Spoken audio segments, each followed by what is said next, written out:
bringing the news. So yeah, everything is okay and cool. Okay, awesome. And the wonderful lady Letitia, how are you? What's been going on with you? Tell us I'm all. doing great. Everything is wonderful. We had my daughter's birthday party. That was really fun. And everything's going great. How are you guys? We're doing good. Life is cheeky little rascal sometimes, but it is what it is. Steph, there's a whole bunch of stuff that I speak to Julia 2-3 times a week, Steph. But there's so much stuff that we can't talk about. What was it we spoke about today that I can talk about? She was reading me some of the poetry she'd done today.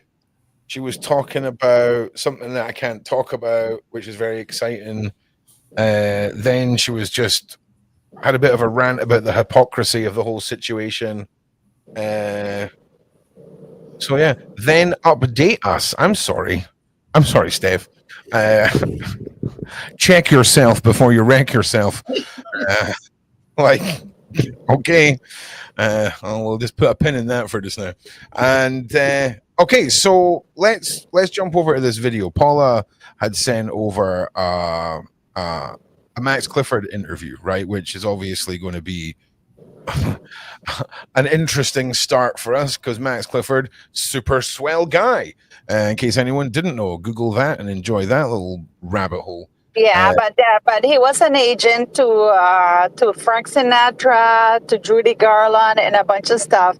And the interesting part of this clip is that he's promoting a book that was authored by Angela Levin, who extensively interviewed James Hewitt. She put the name to it. Okay. Right, hang on. Let's listen to that, and after we listen to that, you can put up the link of the book so people can see it, and then we can talk about what is. Oh, right, no problem, Paula. What I'll do, I'll get for Harry. Okay. Okay, you broke up a little bit there. Can you just repeat what you said for us, Paula? All right, Paula is currently going through the freaking Appalachian Trail or something crazy where the Wi-Fi and the signal are just not happening. So we shall just crack on with this. I'd read all about it. There is one final question I've got to ask you about, which has been... No, can you hear me? Yeah, we can hear you. We can hear you. We can hear you. Hello, is that you? Okay. Jello. It's very good. I think it's just a wee delay we've got. Okay. Okay, you ready? Okay. Right? Yeah, no, it shouldn't. Ron might have forgotten to delete it off his channel. Hang on a sec. Yeah, I think Ron forgot to delete it off his channel. Paula, I'm gonna let this run. Here we go. Been bugging me for weeks and seeing you on every TV show and in the papers that I don't really see any reaction to, that to me sounds astounding. You write in the book regarding James Hewitt that he was in a relationship around the time, correct me if I'm wrong, that Diana had Prince Harry. Well, before she had Prince Harry. Yeah, I mean, what we put in the book is, and Angela Levin, who obviously co-wrote the book with this interview, James at length, James came to me years before people were aware of his relationship with Diana and asked me to keep quiet about the fact it had gone on a lot longer than people realized. So we brought it all out because James said I could bring it out. And the fact that they actually had a personal relationship, if I can put it like that, going back a couple of years or so before Harry was born. So that's what comes out in the book. We're not claiming anything at all. We're just saying this is the reality. There's been a lot of there's been nothing like the reaction from that particular part that I thought. There's been tremendous reaction to some of the Sinatra stuff, some of the Brando stories, some of the other things I brought out around my own life and what went on. But there's actually been very little reaction to that. And like yourself, I was quite surprised. When I read it, I was staggered. I mean, I think people can infer what we're saying because we can't say it. But I was gobsmacked when I read that there wasn't more fuss, because particularly the Larry Kings in America, I'm surprised didn't pick up on that and do a huge 2-hour special, because they love that kind of thing. Yeah, but to be honest with you, James was asked to go on all the major chat shows and said no. I said this. I've said what actually happened. That's it. Will this go on forever? Do you think this Diana question, the James Hewitt question, the Harry question, the royal question, is this just going to continue and continue because it makes people money? Well, I suppose if it sells newspapers, I mean, obviously there's a whole thing been going on in the Daily Express in recent times, all to do with Diana's death. And obviously it's something that their readers are keen to read about. Most other papers don't write that much about it anymore. But I think there's an awful lot of people out there that always want to know, but probably never will know. Hopefully in the book, we've managed to clear up a few mysteries and reveal some of the stories behind the big stories. All right, damn. So where did he get the red hair from that gentleman right there, supposedly? On this particular occasion, went into Prince Andrew.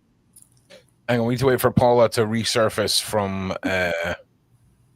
where I'm she here. is. I'm here. I'm listening to you guys. I'm listening. I am here. I'm listening to you.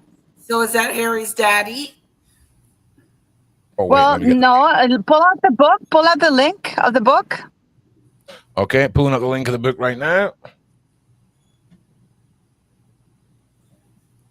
And if you hover over it, it's Angela Levin who was actually she was the author because she was the writer. Max Clifford was just the agent, and she sat down with James Hewitt for hours. Like, they're not implying anything, but the only saving grace that they have that basically that debunks that Hewitt is Prince Harry's daddy is because in the public domain they put out that he met Diana in 1986. But here we have, never mind Max Clifford, never mind Alex Belfield, we have Angela Levin, who is a royal author with huge credentials, and she knew what it meant for her to put that timeline out there. Mm-hmm. You know what I mean?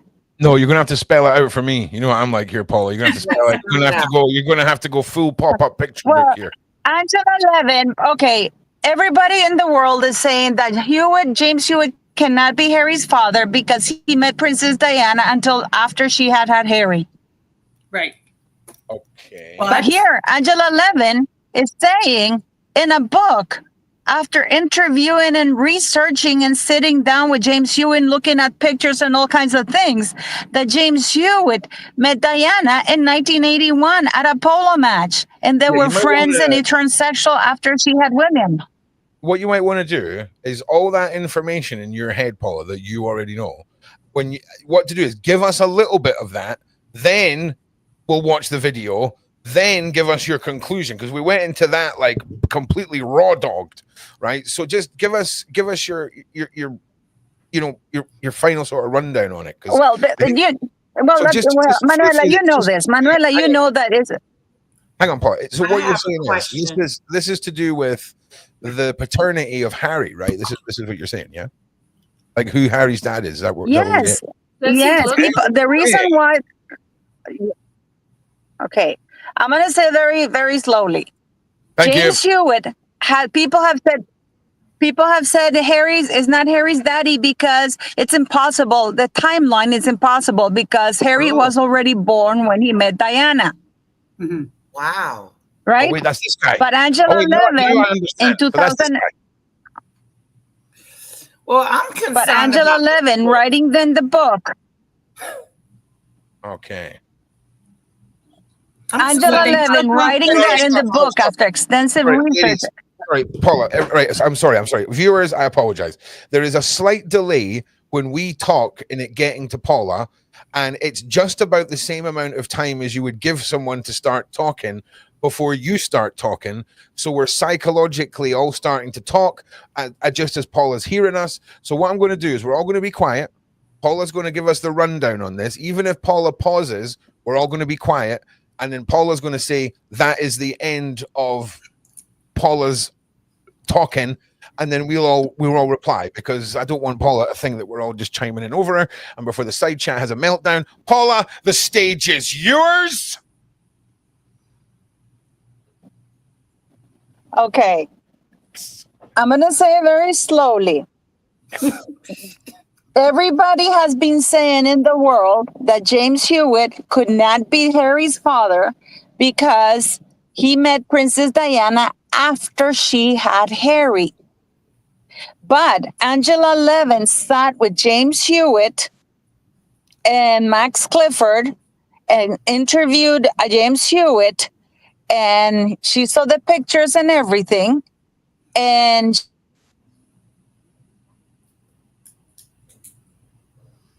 I don't know.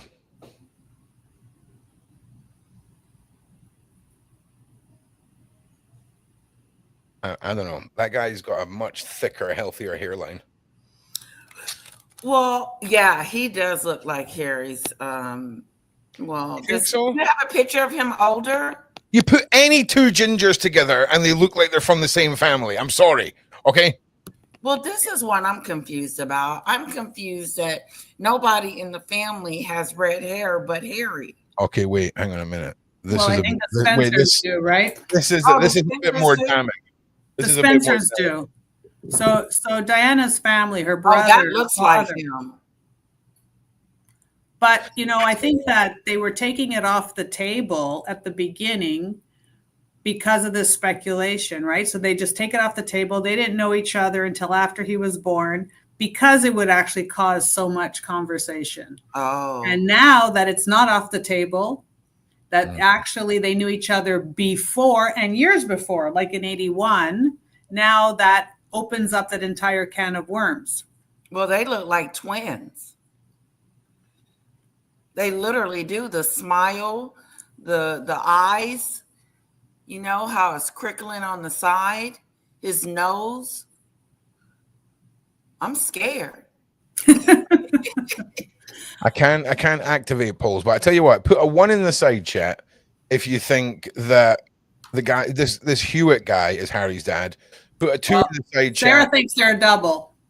Put a 2 in the side chat if you think it's King Charles.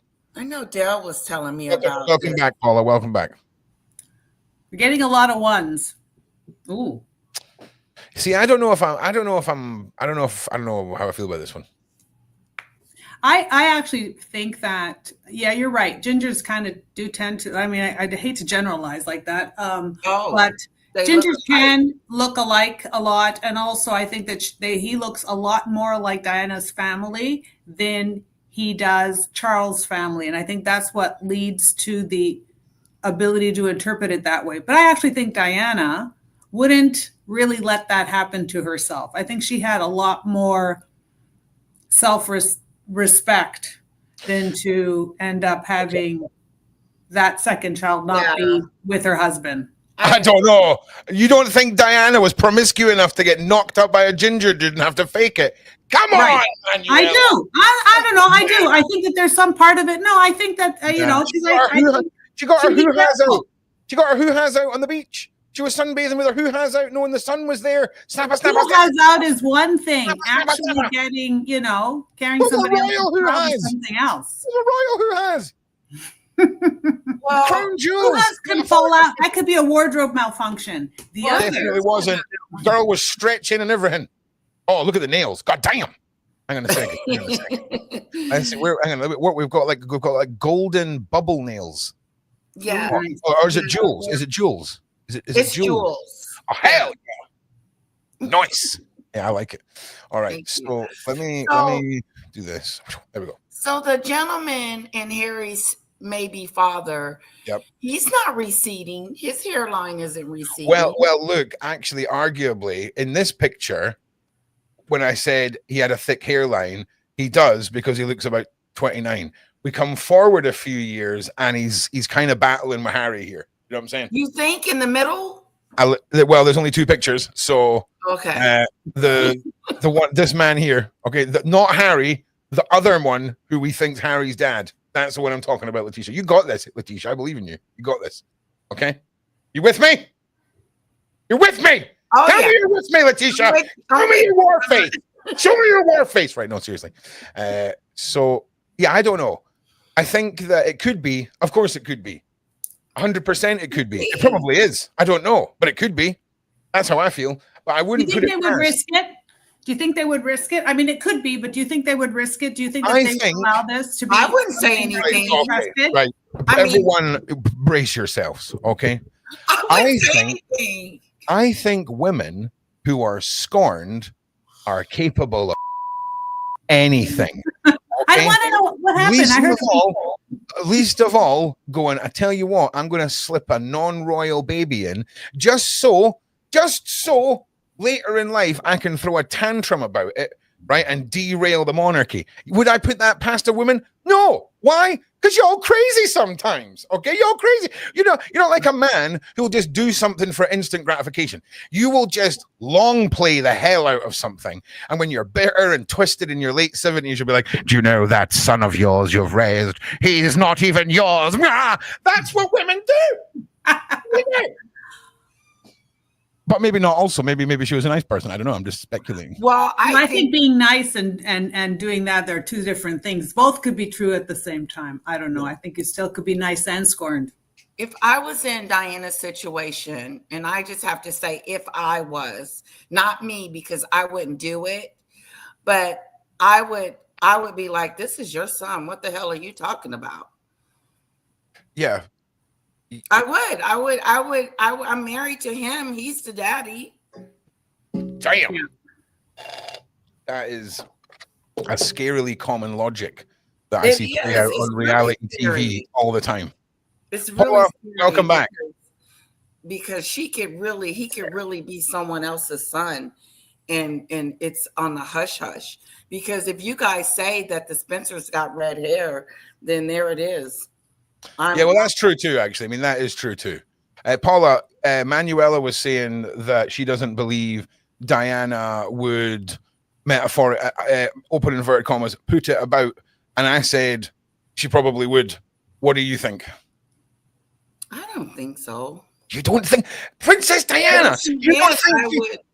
I think she was chewing up multiple offerings of man. How? Because she was a princess and everybody was like, listen, as soon as you become a member of the monarchy, you get access to the mad tunnels, okay? Where they're just like, look, okay, listen, this is totally legit. You just put in your order of what sort of things you're after here. We'll bring them in the tunnels. I'm just saying. Okay, I'm just saying. I don't mean like you would want to have fun, not scandal. You'd want to right. You wouldn't want it to come and haunt you later on and then ruin your whole game. I don't mean like Diddy tunnels. Okay, I don't mean like a Diddy tunnel. I don't mean like Princess Diana's down there doing illegal stuff. I'm just saying, I bet there's a long list of dudes who sign up to some weird website for banging princesses in dungeons under the castles. I'm just saying, I've seen some films. They alluded at some things, and I'm just thinking that. No, I agree. There could be those parties, but I don't think that then you would actually set yourself up to be getting extra luggage or a thing. Oh no, 100%. I don't think that as she soon as they come through the all full blown with this other guy and put herself in a situation where she has another child by someone else. Oh yeah.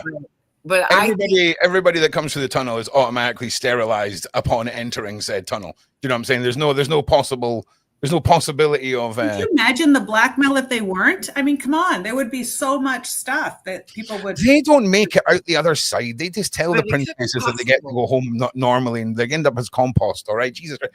Wait, hang on, let me put up the. Oh, this is all allegedly signed. There we are. We're wildly speculating this evening. Like the Dictator movie, right? Well, look, we have a lot of people that are saying that Diana had a lot of affairs, she had a lot of boyfriends. I personally think that any situation involving someone like Princess Diana, the stresses of being a princess, all of that could drive you to do a whole bunch of things, right?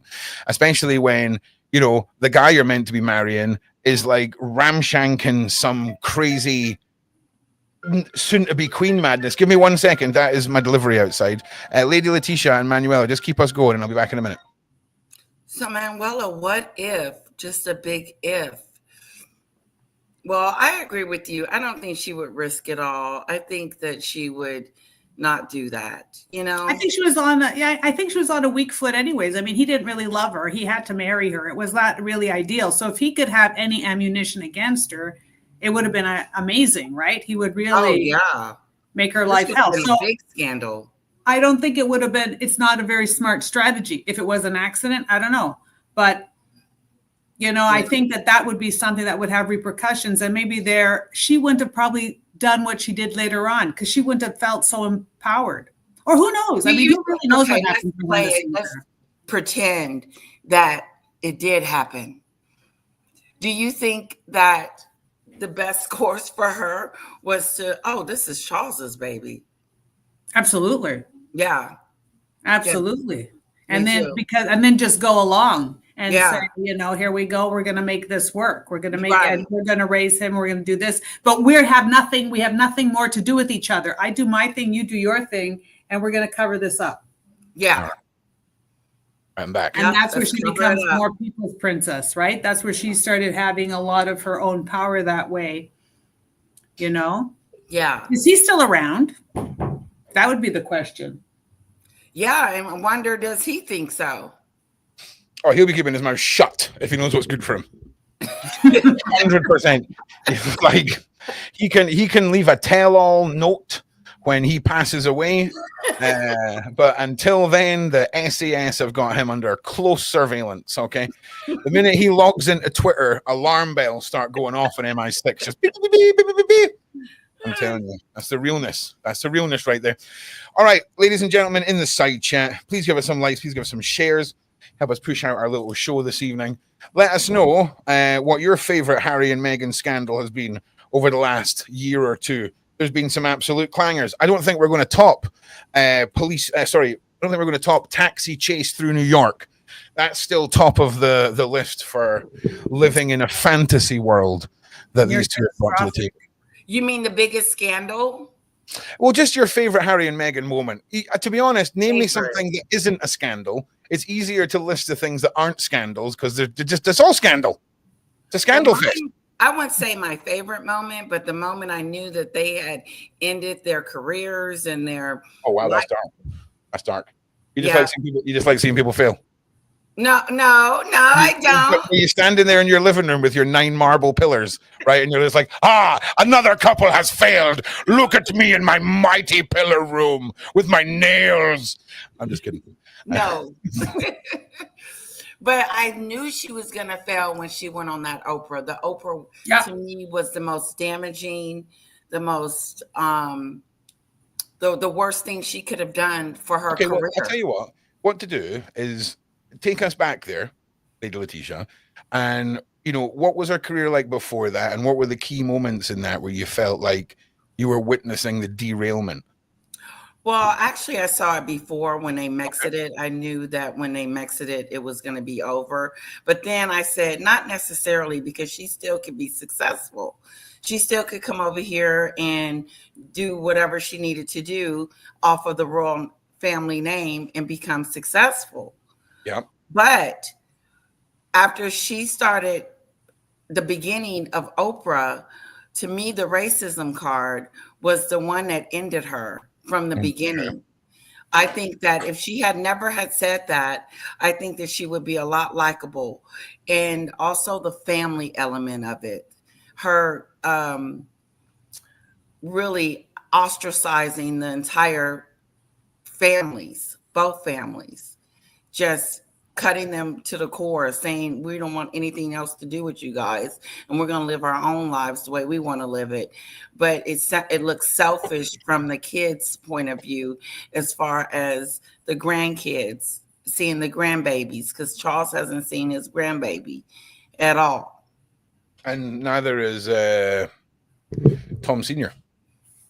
Yeah, there's something wrong with that family. Yeah, I think it's staring us in the face right now. Yeah, because there's too much. We don't talk to you in the family. Like they don't have relationships with their own kids. That's something interesting. And you can't talk about one if you don't look at your own backyard. So they're pointing the fingers at Meghan, but they don't even have a relationship. All right. Well, what about you, Manuela? What's your standout moment over the last year or so? My standout moment was my standout moment always goes back to the Oprah interview. I mean, I really didn't like their engagement interview, but for me the standout moment was exactly when she was accusing them of being racist, and she was saying that they were talking about the color of the baby's skin, and she said potentially, and like these words that she was using, to me it was all this garbage double speak to lead people. Like, she's such a coward in how she speaks, and she plots things down. And even how she talked about the succession, like, I'm in Toronto listening to this going, of course they're not going to be a prince. Charles is not king. It's the grandmother. You're not a direct descendant. Like, maybe because I'm Canadian, we're part of the Commonwealth. We understand how these things line up. And I just felt that her manipulation of the language and how she just plotted it out, I just thought, you are trouble. You are such trouble, because you're putting in all of these little bombs, and you're making people go after them, and you're going to have plausible deniability because I didn't say that. You assumed that. Right. And I thought, this is a coward who does this. And this is somebody who does not have good intention. She's not authentic. She's the opposite of authentic and transparent. And she's the opposite of good natured and willing to actually roll up her sleeves and participate. That was with it for me. And then I just thought, I agree. Why do people even entertain her? Because she just goes down and down these rabbit holes of circular reasoning and bullshit with her language. And it's just like, you can pick it off. I just found it so disingenuous, everything that she says. And then when people just hang off of every word, it's just like, I don't get it. I always think, am I that stupid that I don't get, because I hear her lying. Why are people like following her and liking her? Because I just hear her going that way. Okay. On with us, Paul, again. Yeah, again, for me, it's been the whole taxi chase. I mean, I've never been to New York. I've seen enough movies about New York that there is no such thing as a high-speed chase through central New York. Like, we've all seen those movies. In fact, New York is the perfect set for a movie where, when you have arrived somewhere late and you need to then chase the woman of your dreams in a hurry, you're getting in a cab, and 30 seconds later, you're getting out the cab to run because no one gets around New York. Right. It was madness. But Paula, are you back? We're back with Paula. So Paula, we were just going through our sort of most iconic Harry and Meghan moment of the last year or two. I don't know if you want to throw one in there, if you want to pick back up where you were, or if you want to throw in a point. I don't know if you noticed that there was another tiny little cosplay trip that took place the other day there, but I'm sure we'll get to all of that. But what was your standout moment, Paula? What's your standout moment? I mean, there's just too many. To me, is when the Queen asked him to come in and visit her before she died, and Harry refused. Oh wow, that you took it to a dark place. All right. Well, I mean, that is your grandmother who gave you everything. She's asking you, and everybody knew. They knew that she was dying. She asked him to come and see her, and he refused. Was Lilibet was born. Of course she was.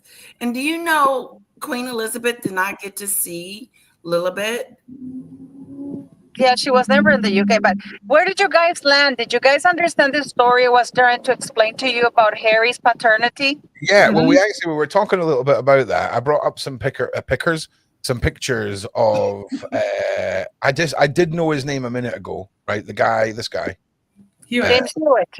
Hewitt, thank you. Yes, Hewitt.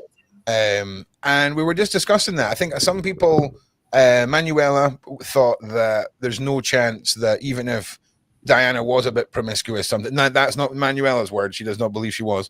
But if she was, she wouldn't be coming home pregnant with another man's baby.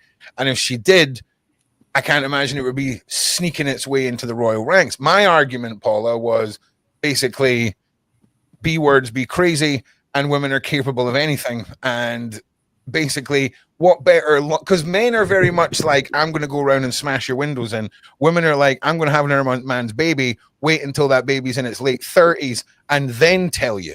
You see what I mean? Like, that's a long play biatch move. Well, the thing is, though, that if what Angela Levin, who's a credible author, wrote, because the only reason why people deny that Hewitt could be Harry's father, in spite of how much they look alike, is that they didn't know each other until 1985 or 1986. But if Angela Levin, who's a credible author, wrote, and she knew full well the implications of what she was writing.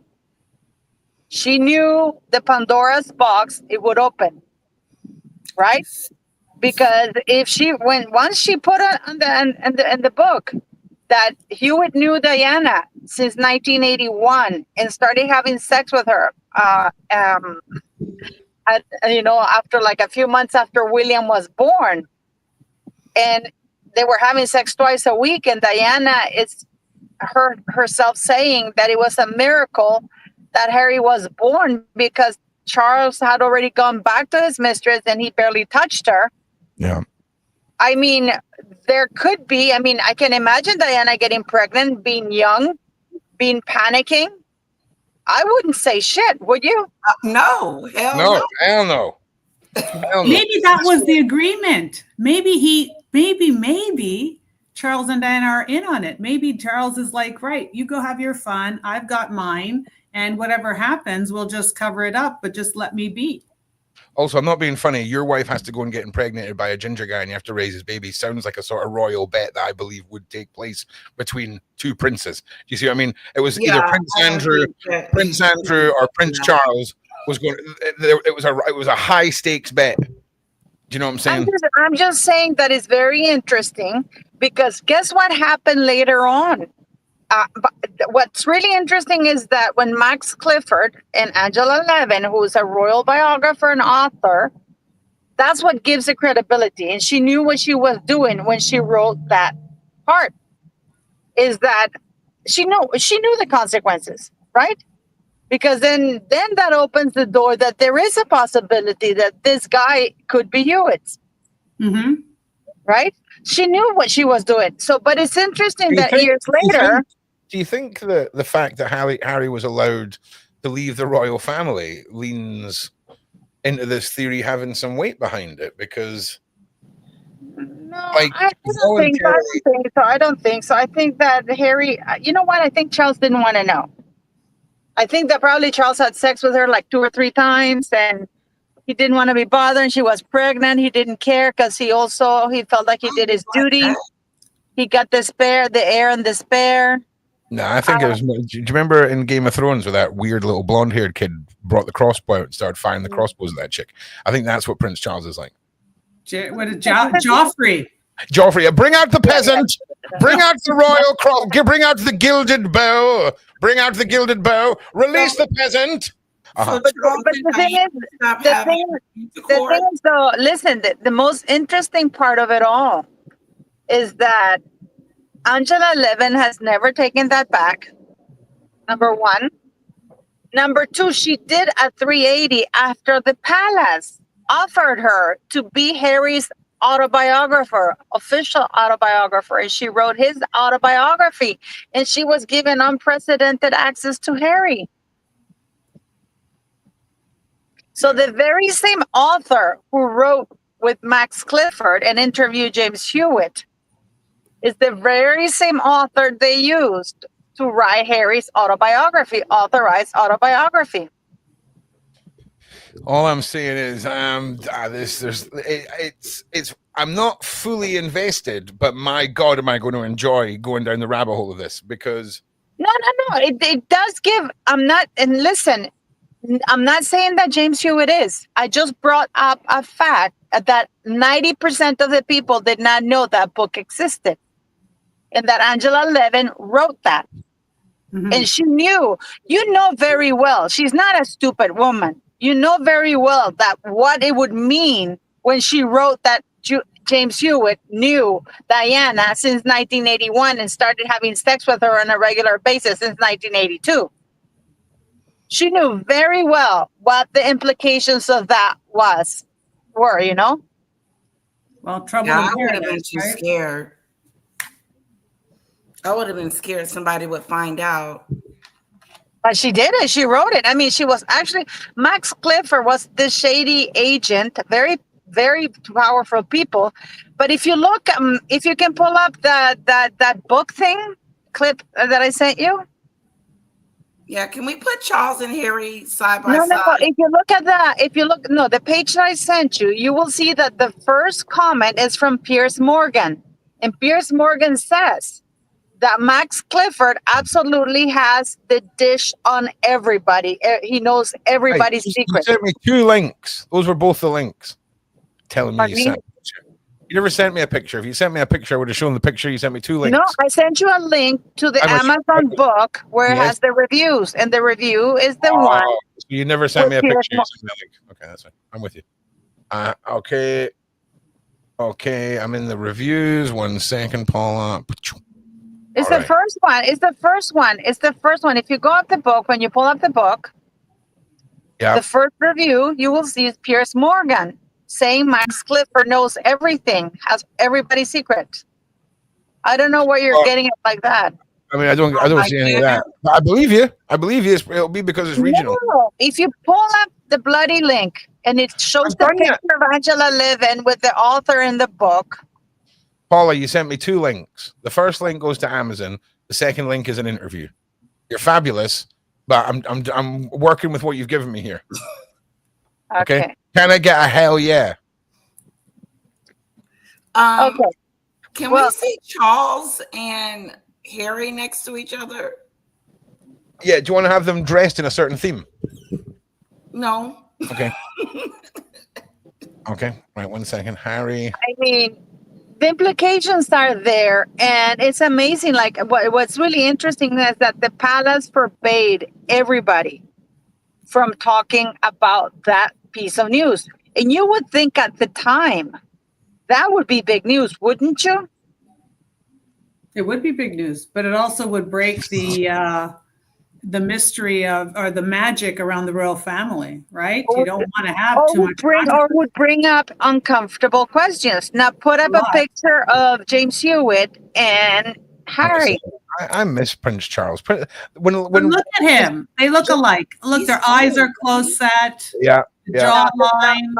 No. They've got the swelling on the nose. Just because both eyes are small, it doesn't mean that they're the same type of eyes. Ooh, no, but I do think even the nose shape is identical. His nose is identical. Yeah, the nose is identical. Yeah. No. Pull up. The ears are mad. His ears. The ears. I mean, Dumbo versus. No, he doesn't have Dumbo ears. He doesn't have sausage fingers. Me. Yeah, but you got to remember, sausage fingers and the ball on the nose come with age. Okay. I mean, their eyes are the same. I'm not being funny, but there's no way that like. Put the one with James Hewitt, please. You have enough. I mean, I genuinely feel like it's half of both of these men's child. I think James is a little more refined in his look. See him. Like if you put a gun to my head and I had to pick one, I wouldn't know which one to pick. But James Hewitt, put the ones, the pictures with James. Type in James Hewitt, Prince Harry. I'm doing it. I'm doing it now. I'm doing it right now. Relax. All right, here's one. Oh, apparently this is only half a picture. Oh my god. Paula's gonna lose her freaking patience for you, Ron. No. The one with the profile. I'm getting a better picture, Paul. Work with me, okay? I'm scrolling through Google looking for the best picture. You work with me. Brown. Here we go. His eyes are blue. His eyes are blue. Honestly, you're going to trigger all of Lady Letitia's mods against me again this week. Snowdrop or whatever her freaking name is going to be like me in the side chat. Okay, I'm not doing anything wrong. Oh god damn it! I already had. There we go. Okay, right. I'm going to be quiet, Paul. I'm sorry. I'm going to be quiet.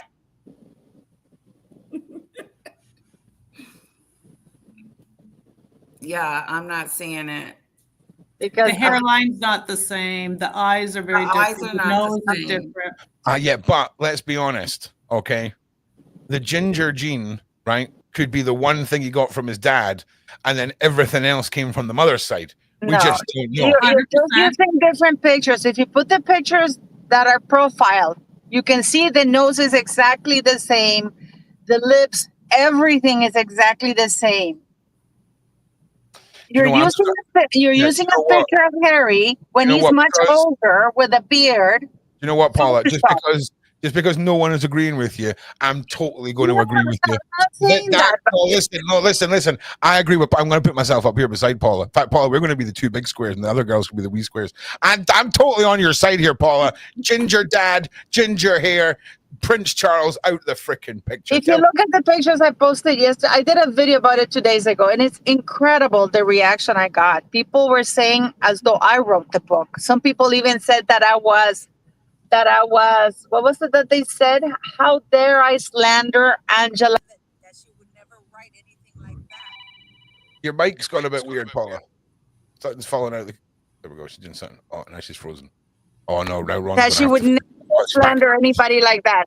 People have saying that I'm slandering Angela Levin. That Angela Levin would never write anything like that. Her name's on the book. It's right there in black and white. Yeah, but people are saying, how dare you, Paula? You're slandering Angela Levin.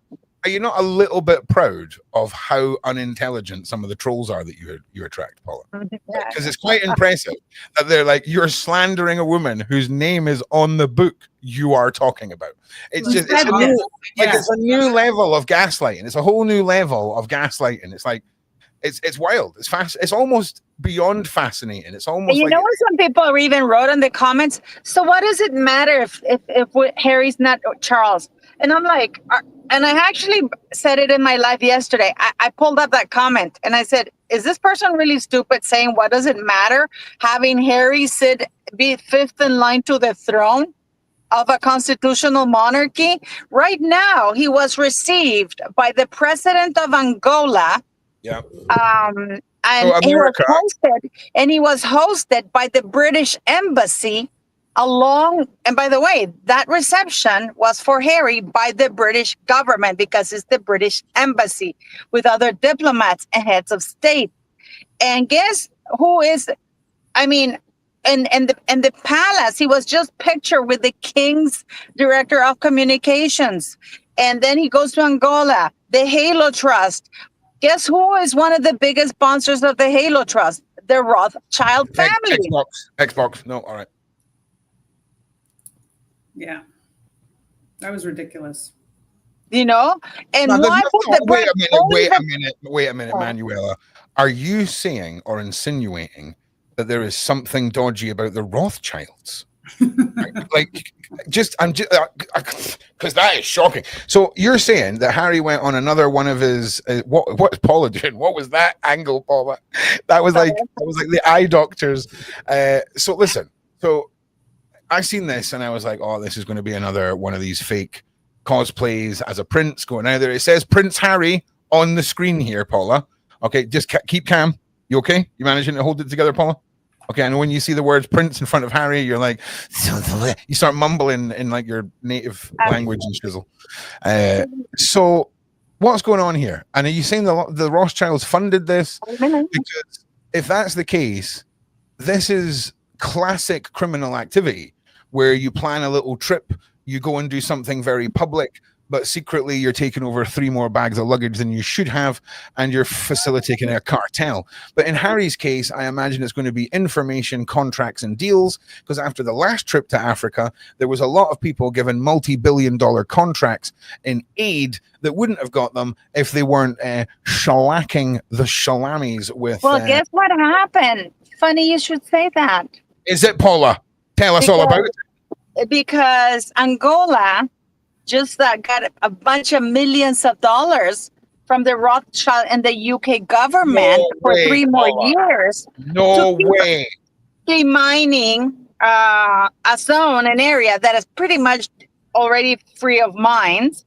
And it's backed by Google, Microsoft, the Rothschild Foundation. These are all really cool. These are all really trustworthy companies and a really cool family. No, but no one's been fracked out of their native land, and absolutely, nothing dodgy is going on here. I'm imagining, right, but Paula?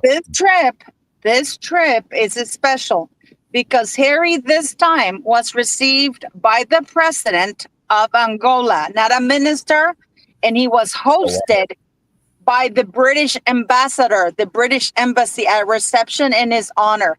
That is full on royal tour. Yeah. Okay. And the problem is, if you go to the Halo on Instagram, the kids are so uncomfortable looking. I can send you a picture right now. And the parents were really angry. My video just went live. The parents were really angry because the parents were not asked permission. The children look incredibly uncomfortable. Oh, wait, forget about the children for a second, right? This is totally on point what you're saying. This is like, for example, this it's not normal for you to land in a country and the president of that country to invite you to his pad and have a little photo scoop. This is 100% another cosplay. 100%. No, but this was organized by the palace, because otherwise the president would not have received him and the British embassy would have not have hosted him. Well, we've answered the age-old question. What's it going to take for Harry to go on holiday without Meghan? The Rothschild making the decisions. Okay, that's what it's going to take. £600,000 just for that? Yeah, man. Jeez. His wife looks like she's looking at somebody like, I know, this is mad. Okay, he's not even a prince, mate. Like, what is going on here? He's like, oh, mind fracking. Yes, we are going to make so many more receivers and iPhones and display so many people. It's going to be awesome. He's like, yes, money. Sorry. Yeah, that's my definitely going that way. I just found that the whole thing, I mean, I can't believe everything that they put their name to and all these faux royal tours that they're doing. They are so unoriginal. Like, he's rehashing what his mother did after all of these decades, when you have drones, when you have research done, with the areas already cleared up. What are you doing? Like, you're so unoriginal. There's nothing progressive. No, it's genius, Manuela. It's genius. It's no, it's genius, because this appeals to the passive media consumer. So most people are just scrolling, right? They're scrolling past headlines. Most people aren't stopping to read an article unless, I mean, I don't know. Life moves too fast for a lot of people, right? So when you see the headline, Harry walks same minds as his mother, people are like, oh, it's like when you pull a Pikachu out of a Pokemon pack and you're like nostalgically thrown back. You know what I'm saying? It's that nostalgic connection, but it's a really dark way of doing it. Because when you nip over there for one day, go for a little wander across the mines and look at what else is going on in the world right now. We've got Epstein lists. We've got freaking Trump being dragged. We've got all this stuff happening. And Harry, on the back end of the Rothschilds, is just having a wee trip over to Shimshamalam. I don't know about this. I don't know. I got out to send you 2 pictures. Okay, Check the pictures I sent you. Okay, yep. 1 is here, Bosch. 2 is here, Bosch. Was there any if you go to the Instagram and type the Halo Trust as well, you will find pictures of Harry. You will find pictures of Harry. Boink. That's the picture that the Halo Trust put. If you look closely at the kids, look at all those children around him. Mm-hmm.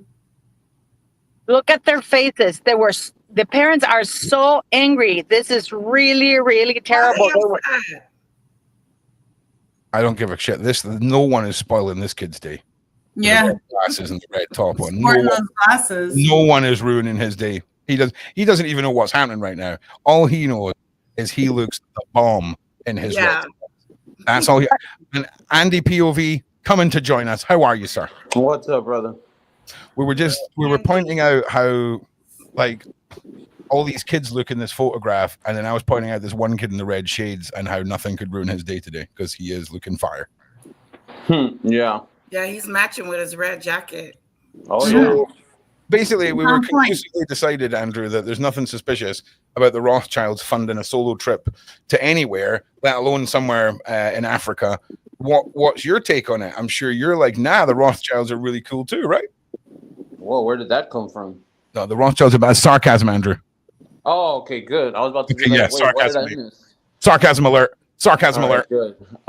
Yeah, I think this is just like anything else Harry's ever done, where you see him around these African kids and they're using them for props. And if you were to crop or actually no, you can see the kid on the very right, and you can see the kid on the very right. You can see the kid on the very bottom. A lot of them don't want to be there. You know, a lot of them, that you can see it on their faces. They know they're being used, and this has always been one of the things that pisses me off about this type of thing. Yeah, this kid is not happy about the situation. None of them are. Look at the girl in the pink shirt. Oh yeah, she's mad. She's over it. You know, and what is worse is that this was organized by the palace, because no president of a country would welcome him, and no British embassy. And by the way, the reception, if it's the British embassy hosting it, that is done with UK taxpayers' money, because it's the British embassy. Don't say that, Paula, because all the royalists are going to get mad. I don't give a. Yeah. We're not going to start caring now, Andy. We're not going to start caring now, mate. If we start caring now, I mean, there's but no it point. is a fact. I worked at embassies. Embassies use government funds. How do you think an embassy is funded? Government funds. I win. Ding dong. Backroom deals. Yeah, bathroom deals. Wow. Bathroom. And you know what's the worst part of it all? It's like they put all over the newspapers, Harry walking his mother's footsteps. No, he's not. He's a wanker. He's not walking Princess Diana's footsteps. He's a mercenary. I mean, I just put my business went live. That is, do you know what, Paula? He is ex-military. And as far as I'm concerned, he is being sent on covert missions. He is a freaking mercenary. It's but this is not even. But Andy, but sorry, this is not even covert. This is very public. Well, I think the what do you call it? The information about the embassy, I don't think they counted on that getting out, because it was just on a small website for the Halo Trust. But isn't the Halo Trust? Yeah, but it's. I think that they were, because we didn't hear about that in the mainstream media. None of these journalists talked about it. And that embassy going to a reception hosted by the British embassy, that shows you that there's still a connection there, no matter what anyone wants to say. A connection. It's absolutely 100% that was organized by the palace.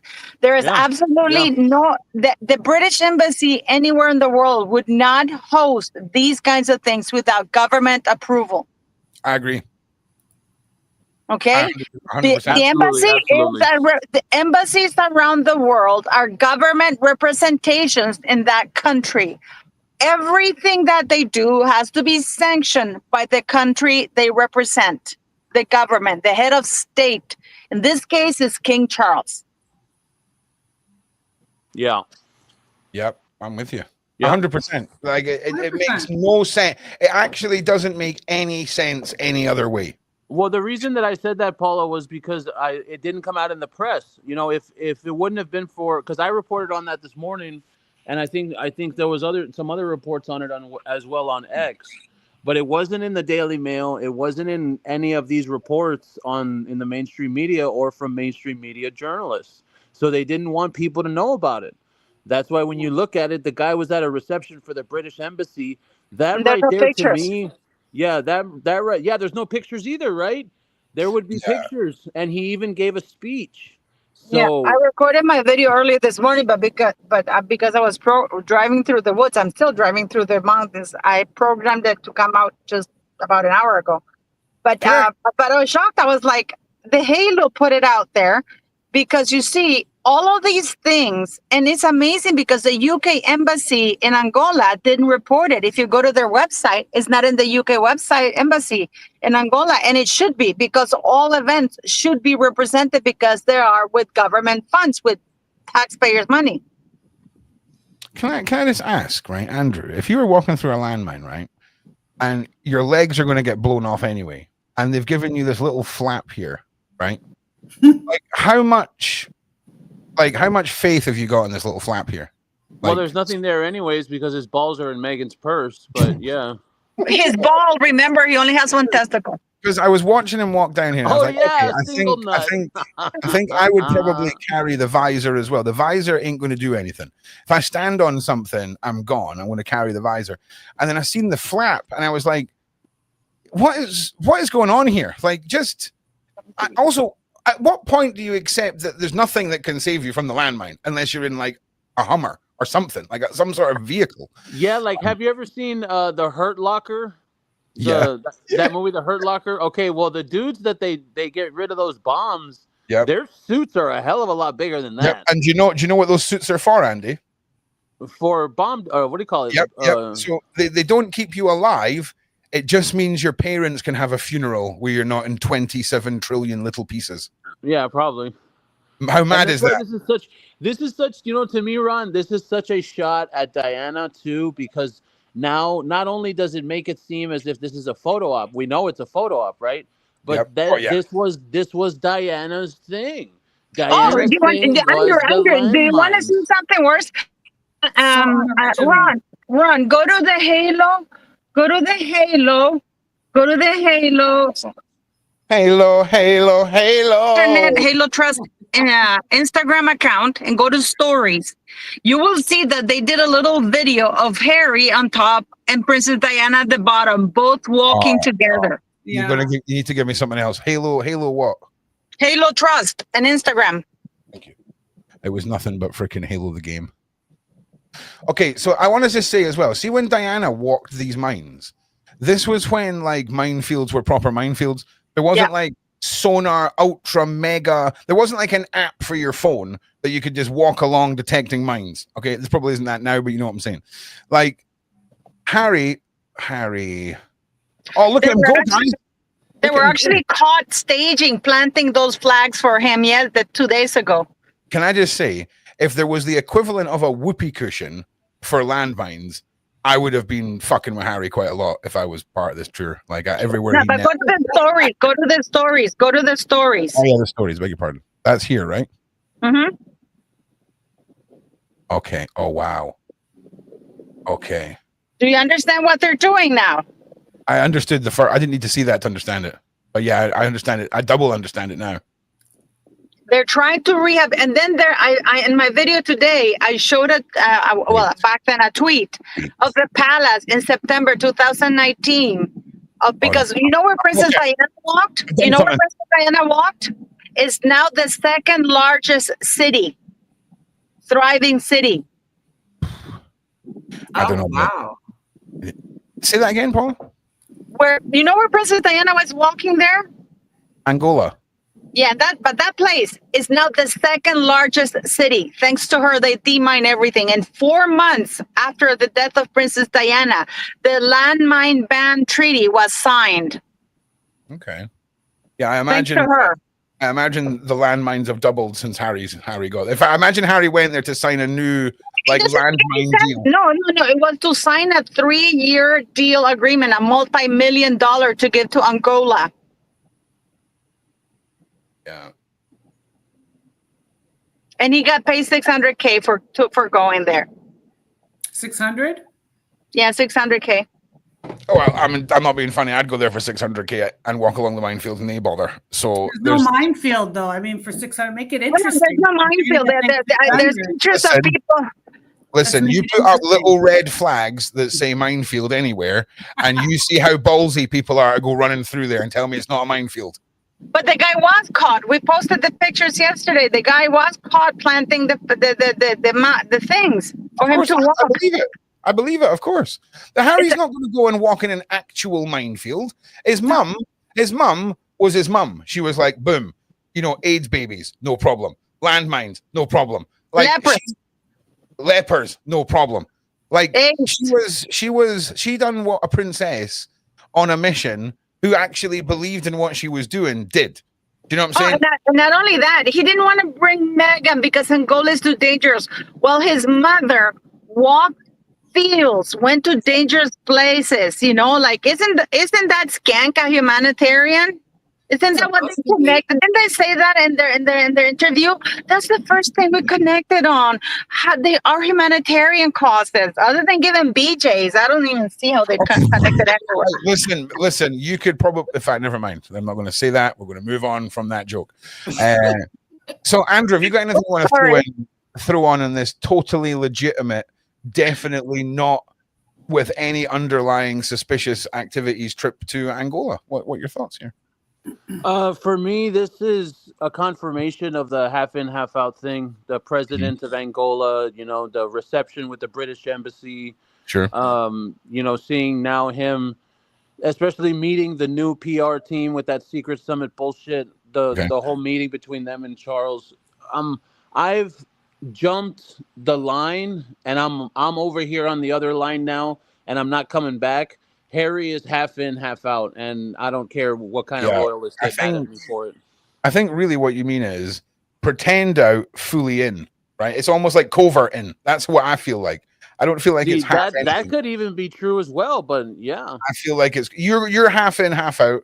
I'm covert out, where they're really just in, but they're being used as pawns for something. There's too much going on here for them not to have plausible deniability back to the king. It's like some really weird, like medieval movie where the outcast son has to go and do the bidding of the king that the king can't have coming back to him in order for like the sea dragon to be defeated for the 5,000-year cycle. Do you know what I'm saying? Yeah. Well, I remember the story about him and the election. And how that's what him and her were for, about an election or some shit, and they're here to like sway the people, which didn't obviously work. So you can see where if they were here for that purpose to try and like look at where America is right now compared to if Kamala Harris would have won, right? If Kamala Harris would have won, none of the stuff that's happening here in America would be happening. As a matter of fact, it'd probably be completely opposite, and we'd be going the way of the UK, and there would just be even worse. Yeah, the illegal situation would be 10 times, 20 times worse. Yeah. And then just right now in the 100%. UK, they literally brought down the voting age to 16. So, in my opinion, that would have happened here in America had Kamala Harris been. Well, you see, here's the thing, right? So you got to remember, you're a legal adult at 16. So I fully agree with if you're an adult, okay, you should be able to vote. Okay, you should definitely be able to vote. Alcohol and things like that, I'm totally fine with. Just because you're an adult doesn't mean you're old enough to drink. I'm fine with that. But if you're going to make mother fudgers pay taxes, okay, at 16. Then you better give them the full rights that everyone else has. Do you see what I mean? That makes sense to me. Well, yeah. The reason though for that is because they know that the young kids are leaning left, so they will always vote Labor or they will vote not. What is it? Conservative is left over there, right? And I mean, yeah. Well, here's the other thing that they're not factoring in, right? Is that I don't know whose kids they're thinking are leaning left and right. None of the kids are leaning anywhere. They're all mental. They all want complete reform and change. I would say that we're leaning more into an anarchistic generation more than we ever have, 100%. Yeah. And because it's a closed decision where they can make a decision behind a closed door and it's their decision, like, I'll be honest, I've never had more faith in a young generation growing up with so much spite in them. I am so sorry. I am absolutely the opposite. I feel that the young kids today are the dumbest they've ever been. They're used to AI now. They're used to phones. Not a lot of them can't read. Unfortunately here, and this from what I'm speaking is here in America. I don't know in the UK what the literacy rates are, but here in America, the young kids can't read past 6th grade. Yeah, so, because they got the computers doing everything. A lot of the American friends of mine have been saying that, and I'll be honest with you, you don't need to read or write to grow up spiteful towards a government. You don't have to even be super smart to look at an economy and go, well, this is a bit crap, and sort of ask yourself, do I want to be part of change in a major way? But what changed, Ron? The Labour Party? So what I mean is, in this country, POV, for years, it's been what's called a two-party system, which means there's only two parties that are seriously ever really going to kind of win, right? Yeah. Whereas now we're entering into the first time that I've seen where we've got real potential for new government foundations coming in. And that's the only thing that makes me think that there stands a chance of spite-voted revolutionary change from the younger generation. Everything else, I can kind of fully agree with you. But I don't know what the literacy rates are over here. Yeah. I think I've always thought that well, at least when we were younger, Ron, you remember they used to tell us, oh, you kids are stupid. You haven't lived life yet. And, back then, at least we went out till the sun went down. We weren't at home with video games all day long until later in the 2000s. But these kids today, man, they've grown up with technology. Maybe it's because I'm seeing from a United States perspective. If they were to drop down the voting age here in America to 16, it would be a shitstorm. Do you know what? I've got an interesting theory, right? Do you remember? You know how for most of humanity, right, we had kingdoms and like we were basically told how we could live, right? Like the more we are given the ability to make decisions without any input from anyone else, the madder society seems to have gotten. And we've gotten to a point where we can sit down on a couch, not interact with any other people, have a device in our hands and feel like we have lived our life when we aren't living our life. That's true. Reducing all of the decisions to be able to be about your life reduced down into you don't have to even discuss with someone else. Think about it, Andrew. You just made the point of when we were younger and gaming. Think about what gaming was like. You would finish school, you would go around to your buddy's house on a Friday and a Saturday, have a sleepover, and you'd be trying to fucking smash Super Mario 3 or like Mortal Kombat or whatever. Yeah. And there was no online. I mean, that's what it was like for me. Hell no, no online, no. You know what I mean? And gaming was this escape. Yeah, it was an escape. And there wasn't like, oh, let's go and look up on the internet how to complete this level. If you wanted to find something out, you were buying a magazine that had, this week's tips on the game and all this stuff. And now, you don't have to leave your room to have, listen, there is 15, 16-year-olds who have been scouted at the age of 13 for playing computer games being given multi-million-dollar contracts for the next 5 years to go and play on teams. Professional gaming, they call it. And it's insane to see how little input now a generation would need compared to a previous generation. A 13-year-old in his bedroom getting scouted and being given mum and dad's mortgage is paid off instantly. Millions are put in the bank to make sure this kid plays for their team in the next 3 years. Like, it's a bonkers world. And it went from watching vinyl disappear, and then it was CDs that DJs were using. Now it's MP4s. Watching this evolution of technology and how we interact with it, and the choices that have been given to us without having to interact with others, I think contributes to the society we're looking at now. Oh yeah. Does everybody get that? So yeah, too many. Yeah. But anyway, what else can we throw out there and make people ponder over, Andrew, POV? Well, I think the idea of the connection between this man coming back to his family, man, I think this is real. Do you know, I always feel like... What did you say? I said the connection to Harry coming back to his family. What about the rumor of him sending his kids to school this fall in the UK? Hell yeah. Really? Well, we got to prove they exist first, right? This is my first time hearing it. Besides that they were doing a summit or a get together to talk about things. So Harry is going back home. That is going to be interesting. Oh, I can't wait. In my opinion, you have to look at it from Charles's point of view. Because Charles is old. He has cancer. He knows that his days are numbered. So I really don't think he's going to give a shit about approval ratings or people on the internet, because when you're old and you're seeing the door, it's about to close. Sure, he will think about what the moron has done, but essentially, you want to make up with your children because you're about to die. I mean, I don't think, like Ron, I don't think it's going to be 2035 and Charles is still here. No offense to the people out there. Yeah, no, listen, here's an interesting thing, right? because his days are numbered. Like, do you remember how long the Queen Mum lasted for? Question.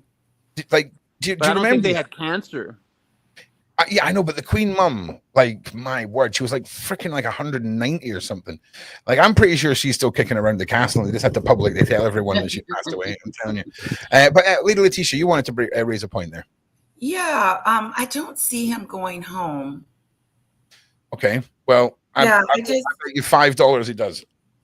Okay, I think because unless the kids do go to boarding school or something like that, and then he goes over there to hang out with his family for a while. But I don't see it. He's bound to Meghan over here in the United States, and he's not leaving her. Money. What if the kings turned around and went, right, Megs, 100 million in gold doubloons from Queen Elizabeth's private stash from the frickin' British Empire that she took from probably India or somewhere. Oh, and do you think Meghan's going with him? Well, I think from what's being reported right now by Charlotte Griffiths, she's pretty in depth with the two idiots. She's saying that they're trying to put on a charm offensive to turn over Harry's image in the UK, so that way he can win the people back. And that's what this was. It's the beginning of a whole charm offensive. Holy shit! And he's trying to show the royal family that he can do it without her. Oh. So, I mean, it just sounds like he's trying to weasel his way back. But that's why I was talking about Charles, because when you think about it, a dying man's wish will, of course, be to see his children. So you can't blame it on the guy if he tries to reconcile with his idiot son, because, he's, I mean, I don't know. I don't want to talk about Charles's health because that's a bad omen, but you know what I mean. Well, look. Charles reconciling with Harry doesn't automatically mean Harry then has power within the family or within the monarchy. They could be two separate things. They could be what a father wants with his family, which is fine, and then maybe they allow Harry to have a few little fun things like Angola and things like that. But really, truly, he'll have no power. But it's just the connection in him itself. The connection will happen. It has to happen. You got to remember, if he gets back in, all he's got to do is shove William down a flight of stairs. And that's him. William has children. Oh, come on. I mean, he couldn't even kick his ass when he got dropped for a dog bowl like a little bitch. Nah, I'm telling you, he's not hurting William. You're telling me that if Meghan and Harry get back into the... And listen, when we just talk about if this was a daytime... They won't have power. No, listen. Ron's going to lay down the perimeters of this next piece of discussion, all right? They've got back into the royal family. The kings went mad. Okay, he's went mad in his last weeks of being alive, and he's let them back in. He needs to see the grandkids. He tries to harvest a kidney out of one of them to try and get an extra 50 years. Doesn't happen. Okay, the mad king lets them back in. I'm telling you, the minute they get back in, the demise of Will's entire family gets put into play by Meghan, 100%. No, I think then what will happen is I think Catherine and William will order a bunch of that as ever wine and ply it down in damn. And therefore she'll be incapacitated. Preemptive strike, Manuela. Preemptive strike. Oh, yeah. Oh, out of left field. Out of left field. Like Princess Catherine. It's Princess Catherine. It's Catherine we call her, not Kate, right? Or is it Kate? Princess Catherine. PC. Princess Catherine. Yeah, Princess Catherine, right? How amazing would it be if she came out of left field and took them out? That would be I'm telling you, Manuel, that's how I want. If this doesn't play out on Netflix that way now, I'm going to be very disappointed. I want to see Princess Catherine turn out to be the badass. She's going to have her over for a charcuterie board. Here, have some of this jam and have some of this wine. And all of a sudden, she's not the same. No, have you ever seen those, like, what are the people from New Zealand? The Maoris. Have you ever seen the Maoris take what looks like a chartreuse board and it's like one of their ancient battle tools and just leather a mofo with it? Mental. it looks like a deadly chartreuse board. But I mean, respect to the Maoris. I mean, I'm big respect. Please, I'm not asking you for a car park moment. You're all legends. But man, I'm telling you, Princess Catherine with the chartreuse board in the Grand Hall. Oh, dude. Yes. That's right. That's it. We're going to have Princess Catherine in, in the drawing room. I'm telling you now, if that isn't the weird, like, crossover 8th or 9th season of The Crown on Netflix, that is what we deserve. We deserve that. Oh, yeah. Fucking, that's the one. That is the one. So listen, what do you guys think? We're talking about Harry possibly coming back to the UK. Do you guys think in the chat that Harry is going to come back and we're going to see Meghan surface? Do you think that money is involved? Do you think the king has paid the tax to get his family back? Do you think that he would put up? I think the king at this point will put up with Meghan 100% to get access to his grandkids. Do I think generationally that will last with William and Catherine and how their stature could live on? I don't think so. Excuse me as I hiccup.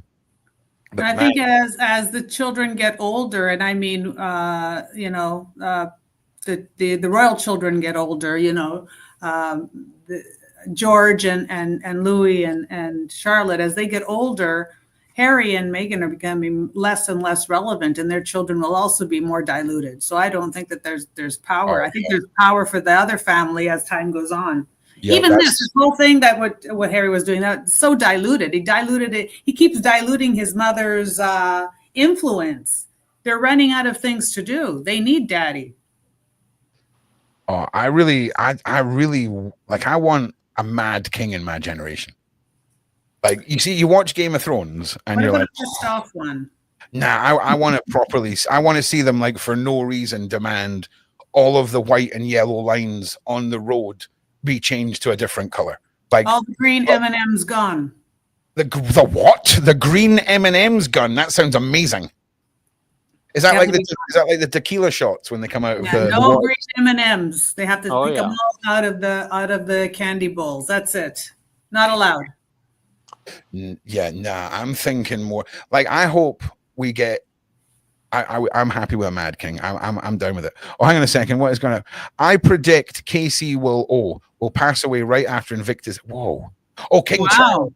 Okay, King Charles. Sorry, I thought you meant Princess Catherine there. I was like, this is getting dark real fast. Okay, so you predict that King Charles will pass away right after Invictus ends. That, like what happened to Queen Elizabeth II right after Invictus game ended in Germany. I'm telling you. Right, can someone take a screenshot of this? And if that happens, we can have an event where we at least show this message and we all freak out about it. And then we'll all get you to pick the lottery numbers, Coco. Right, we'll do like a collective group lottery. And you can pick the numbers. Nailed it. Oh, yeah. Hell yeah. So it seems to me that Andy's point, I want to circle back to that, about how it's almost like we're seeing a stage show of proving Harry's value without Meghan there, proving he can do it, putting on a showcase that plucks at our memories, on our nostalgia, our love for Diana, all of these things we have seen in this one-day trip. And it's a one-day trip, right? But what an absolute marketing marvel of photographs that they have, So, Manuela, you just touch on that point and how relevant you think that is. I'm going to go and grab a glass of water, and then I'll be right back because I am parched. Just bear with me a second. All right. Well, I do think it's relevant. I do think POV, you're right. I do think that they are trying to clean him up and make him much more respectable and distance him from all of the negative publicity. Yeah, surrounding Meghan. Yeah, absolutely. They got to keep those things separated if they want to bring him back into the fold. And he needs to come back into the fold because it's all about their connections and their networking, right? They need to keep those things moving along nicely. I don't want to hand it over to a stranger. Yeah, I think that it's just, for me, what has happened is a transformation in my view of it in total. Because I remember when I first started doing research on them back in 23, and I noticed it. I was like, what, all of the stuff that they've done ever since they've supposedly left the royal family, it feels like they're half in, half out. And this was 2 years ago. Yeah. And whenever I would say that on my channel, I would get just massive hate comments Yeah. And the people and the royalist people would be like, no, you don't know what you're talking about. That's not even true. There's no chance he's connected. And now it's 2025. And after what's gone on, I mean, think about it. In the last year, Harry has met with the president of Angola, the Queen of Denmark, the WHO leader.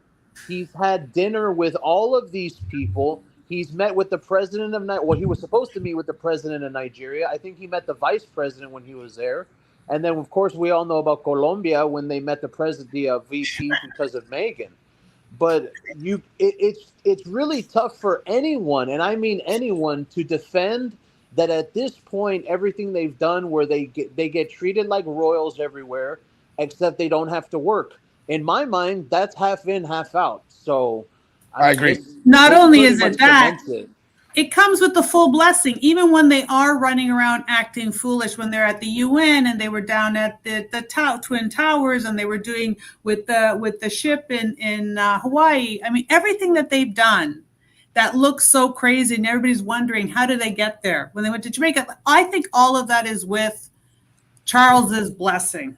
I said that years ago too, and I got laughed out of things. People are saying, you're crazy. They wouldn't, and it's like, you don't understand in the background what's happening in the background. This is still a well-oiled, connected family. Yes, he looks rogue to us, but we really don't know what's happening. We really don't know what those relationships are and what they're really hiding. But they're not going to break up their power and allow him to destroy it. So they're going to keep him in the fold. I agree. And I don't know whether it's covert leaving or 50-50, like Andrew says, or if we're just all expected to just be spoon-fed the story that... Yeah, we're just... And that's the thing, is that, you know that, Ron. I mean, I know that you're not in the UK. I mean, Britain, Ron, as a matter of fact, you're not very fond of Britain to begin with. I am in Britain. Yeah. So, you know, when it comes to the people that live there, the hardcore royalists, they've just eaten it right up. You know, they thought the freedom flight was real. You know, they'll take everything as, you know. Yeah, they can literally all suck their mums, Andrew, right? Like, I'm from Scotland, where what we've collectively gotten together as a nation. Do you remember in Star Trek, Andrew, where when the ship was in danger, the circular part of the ship would detach and just fly away, right? In Star Trek, right? Yeah. Scotland's kind of like the circular part of the ship, right? Where if we all go down to the border with a wee hacksaw and a wee pickaxe and chip away at the border until we can push ourselves away from mainland England, that's the plan. Okay, we're going to liberate ourselves, is what we're going to do. Yeah, exactly. I don't see anything like that. See, this is the thing, Andrew. I don't see any of it. There's no one in my entire life that gives a rat's ass about the royals whatsoever. There's none of it. I don't witness any of it. And if I was to go, in fact, you know what, Andrew? Next Friday, I do believe we're going wandering around some of the areas in my home city. I will make a point of asking people their thoughts on the royals for science, right? And we'll see how many people go, what? The royals? No, mate, fuck royals and that. I associate Great Britain with royalty. It's just, it's royalty and then Great Britain. Do you know what that is, Lady Letitia? Right? Because your whole country, right, is younger than some of the pavement outside where I am right now. Okay, like you're a new nation, America. Do you know what I'm saying? Like, you all need to chill out a bit, if I'm being honest. Like, relax. Okay, relax. Okay, but that's how I would want you to see the United Kingdom. Like, having a royal family is cool. Do you know what I'm saying? Like, it's cool, but, like, you know, stop doing sus stuff with your kids, like pretending they're not part of the royal family and sending them to Angola or to Colombia. But hey, listen, we all know it's cheaper to buy from the source, right? You know what I'm saying, Meghan? You know what I'm saying? So we get it, but I really want to see a new, like, I'm really excited about Will's monarchy. Do you know what I'm saying? Will and Catherine's monarchy. Yeah. You think? Oh, Manuela, I witnessed the one moment where that man was humanized beyond, he'll never recover in my eyes. That is just a normal dude who just so happens that his dad's the king. He was at Taylor Swift's concert with his children, obviously in the big VIP balcony, right? And for about 7 or 8 seconds, forgot his kids even existed and just burst into dance during one of the songs, right? And if you're that much of a human that your kids are suddenly dead to you for 8 or 9 seconds during a concert because you just need to flip and like bust a move, okay, your kids are safe, by the way. Okay, this isn't like Walmart or like, you know, a landmine situation. They're like 6 or 7 feet from him. But I was like, yeah, all right, so there is a human in there. I'm okay with that.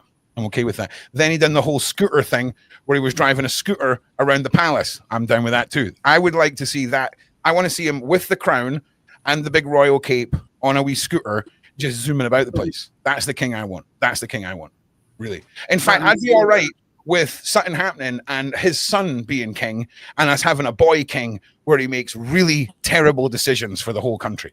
Like, Pokemon cards instantly half price overnight, need to get reprinted in higher stock amounts, like stupid nonsense, because it's boring. It's the same old stuff. Do you know what I'm saying? At least give us some good scandals. They all just stay inside, Emmanuel. At least stay inside, mate.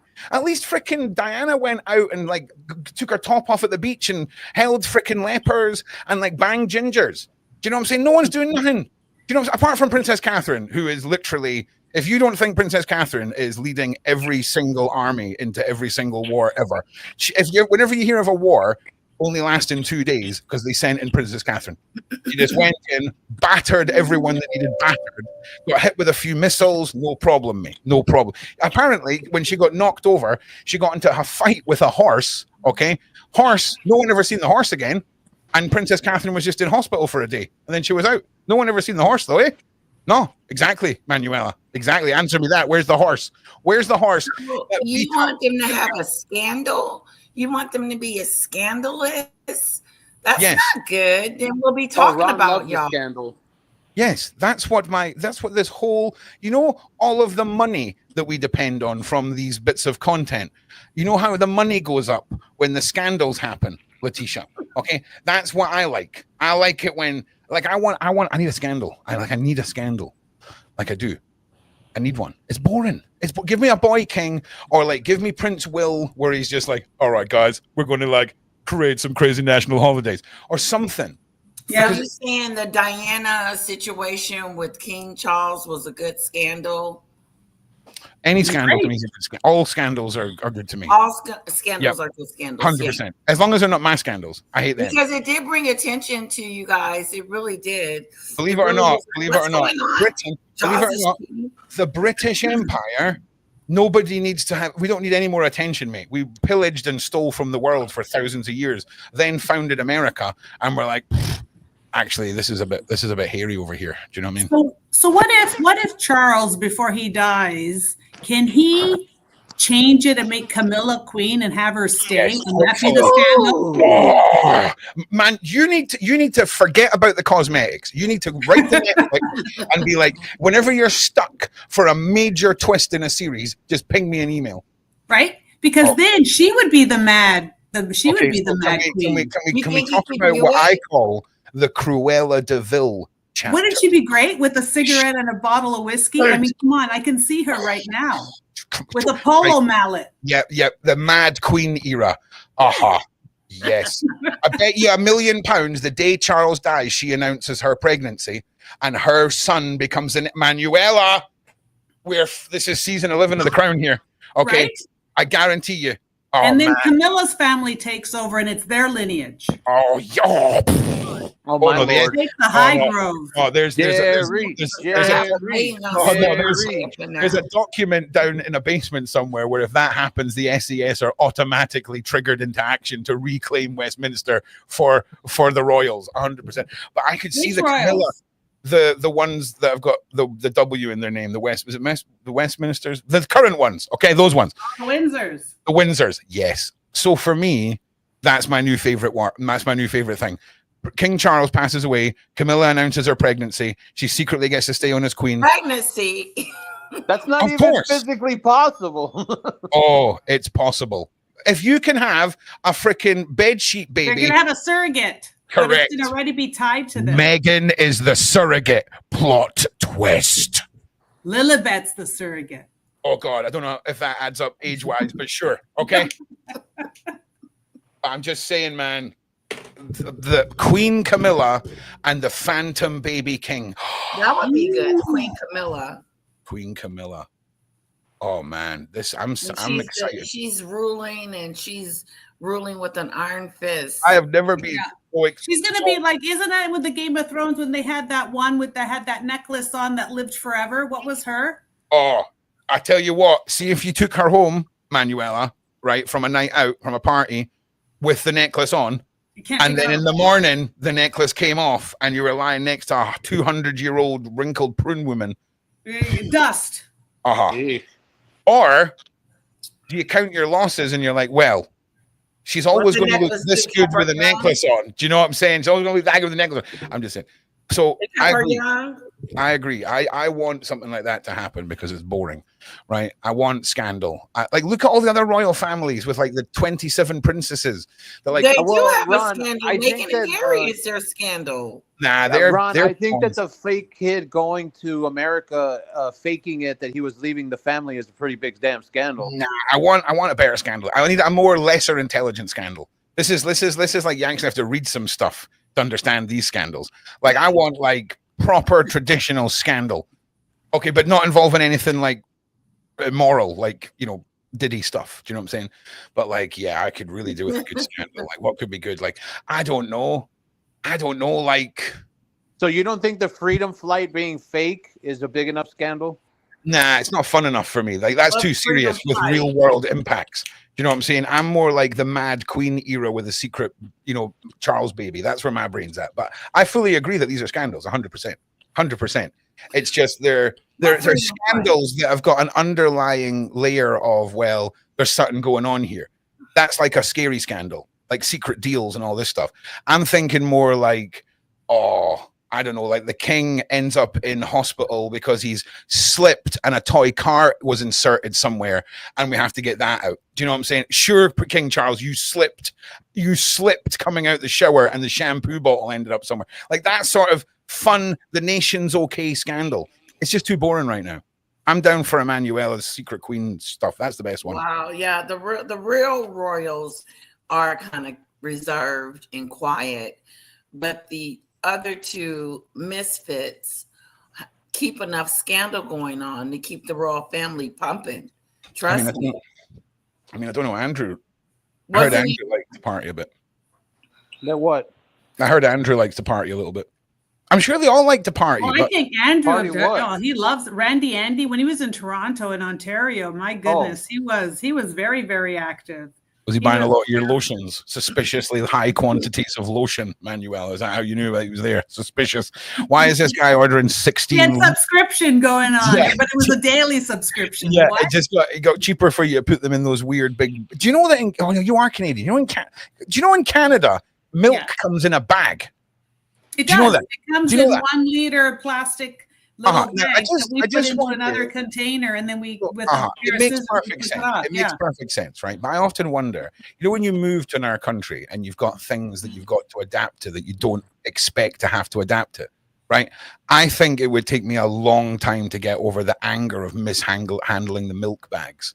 Right, because of so many years of going to the fridge and grabbing a carton, I'd go and I'd mishandle the bag, and then I'd cut a hole in it, and then it would flop all over. I think a lot of things would be triggered by the milk bags for me. And I know we've gone off topic, so please chime in because I'm rambling. Well, you know, how about the other scandal of Marcus Anderson being Andrew's son? Sure, that sounds more on topic than milk bags, so let's go with that. 100%.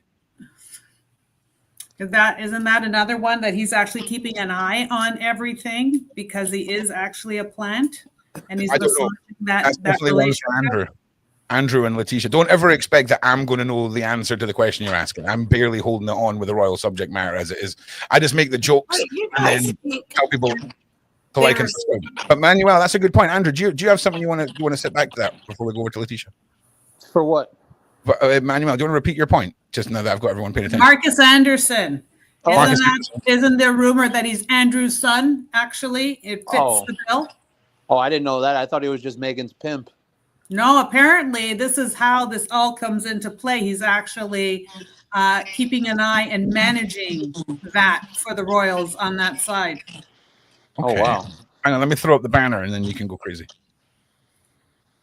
And this is one other part. I mean, there's a few people actually been commenting every week when I see there's a few people on the side that do comment about it. So the name is actually not really his name. It's a pseudonym, Marcus Anderson. Anderson is because of Andrew's son. And then they had the whole part of having Meghan come into the royal family to be able to basically undermine and actually expand their brand, which actually has happened because Americans became much more aware of the royal family. They really grew in popularity ever since this happened. Interesting. Andrew, I've had to mute you, Andrew, because I was getting a bit of feedback. Interesting. Oh, okay. That they have grew in popularity because a lot of people are talking about them more so now than they did before Meghan. Yes. All of that. So that's really good kind of PR that they created this whole issue, right? Because just like Ron, people want scandal. They do. They're only going to pay attention. If it's uneventful, who cares? Everything's, tickety good old fashioned fun scandals, not like, the fate of the entire nation is at stake, or like, the economy is going to collapse.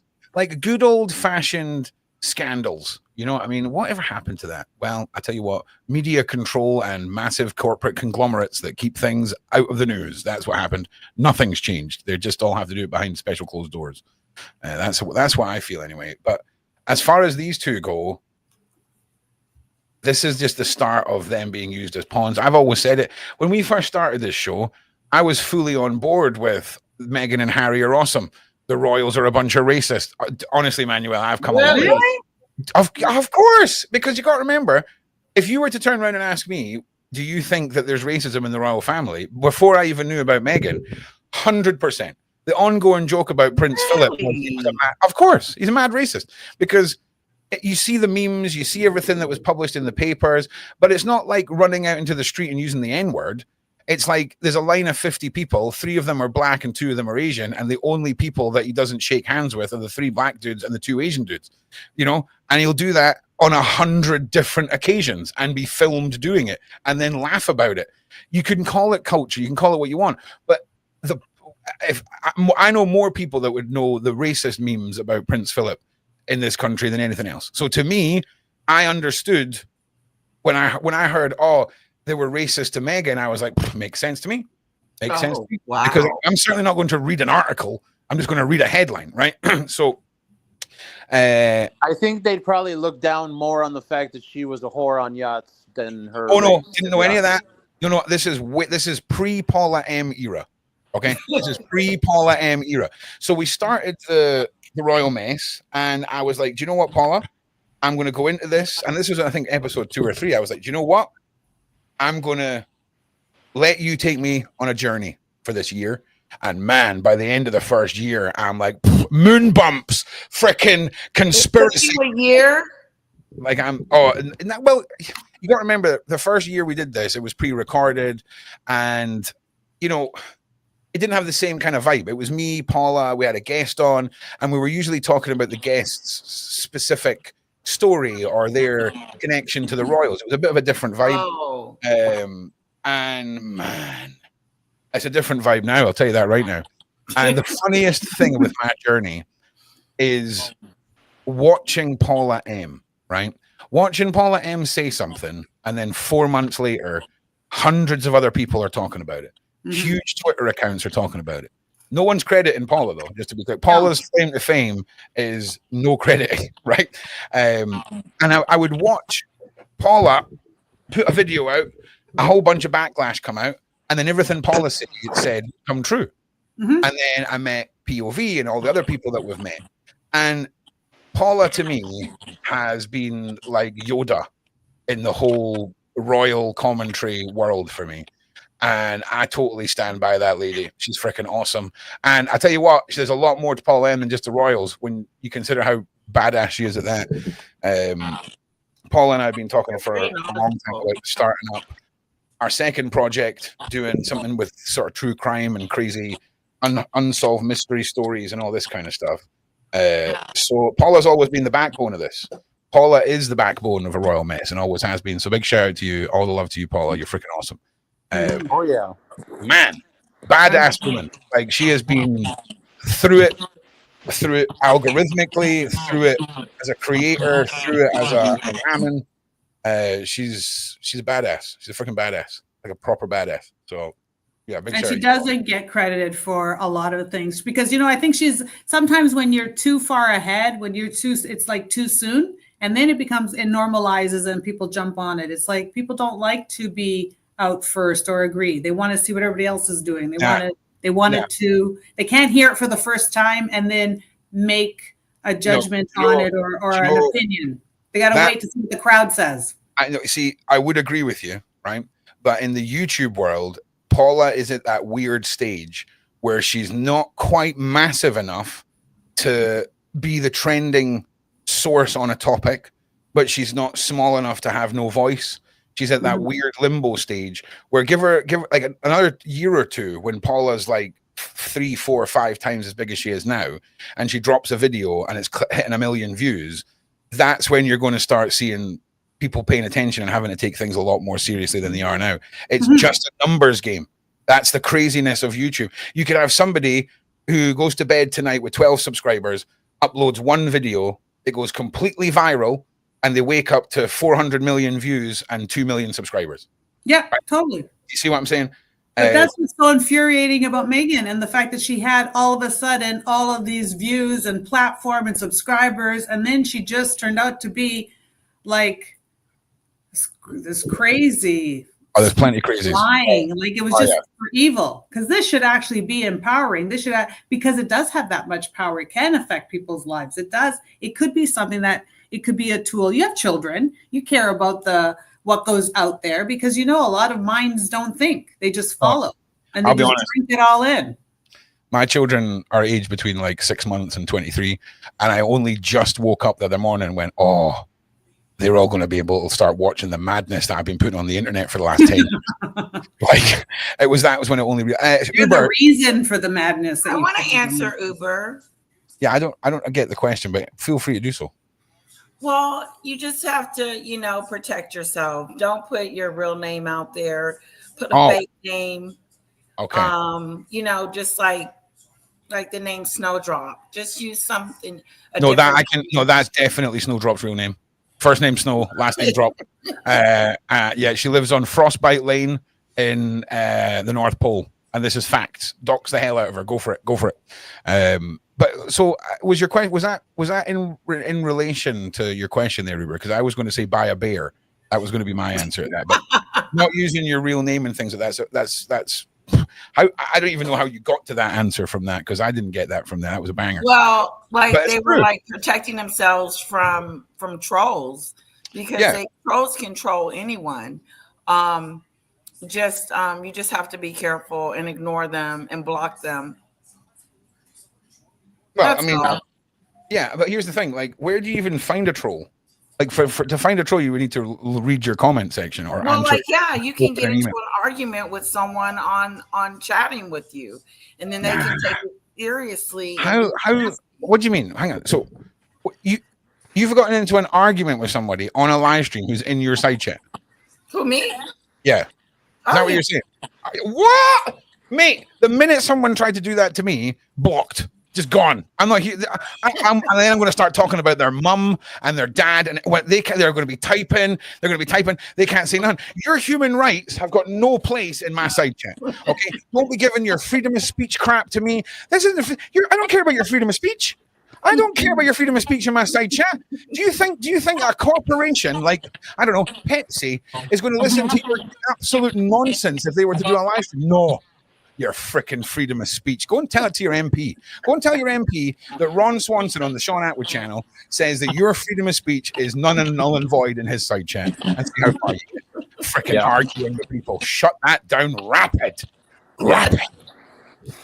Yeah, you're right. Because Meghan's fans are manic obsessives. So, the attacks, there's never been an attack on a Sussex Squad member from someone in Megxit, right? It's never us attacking them, but when it comes to the Sussex Squad, they've literally burned people's houses down. They've emptied people's bank accounts. They've hacked people's laptops. There's hardcore real world things that these people on Meghan's side have done, and that's real. Those are all provable. Okay, so how are they that smart and that capable if they're not backed by somebody very powerful? Money. Yeah. Money. Well, These aren't fans. and These that's are why, not like fans. Letitia was saying, with your name, These- if you these like are- with Paula M, like Paula has her real name.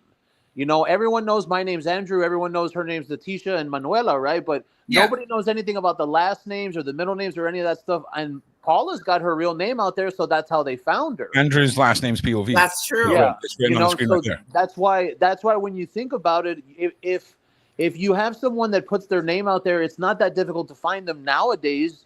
And especially when you have manic, obsessive people like Meghan's fans, they'll go to the ends of the earth. Okay, so I agree with you. I agree with you on the manic, obsessive side. But when it comes to sophisticated attacks like emptying bank accounts, that's hired help.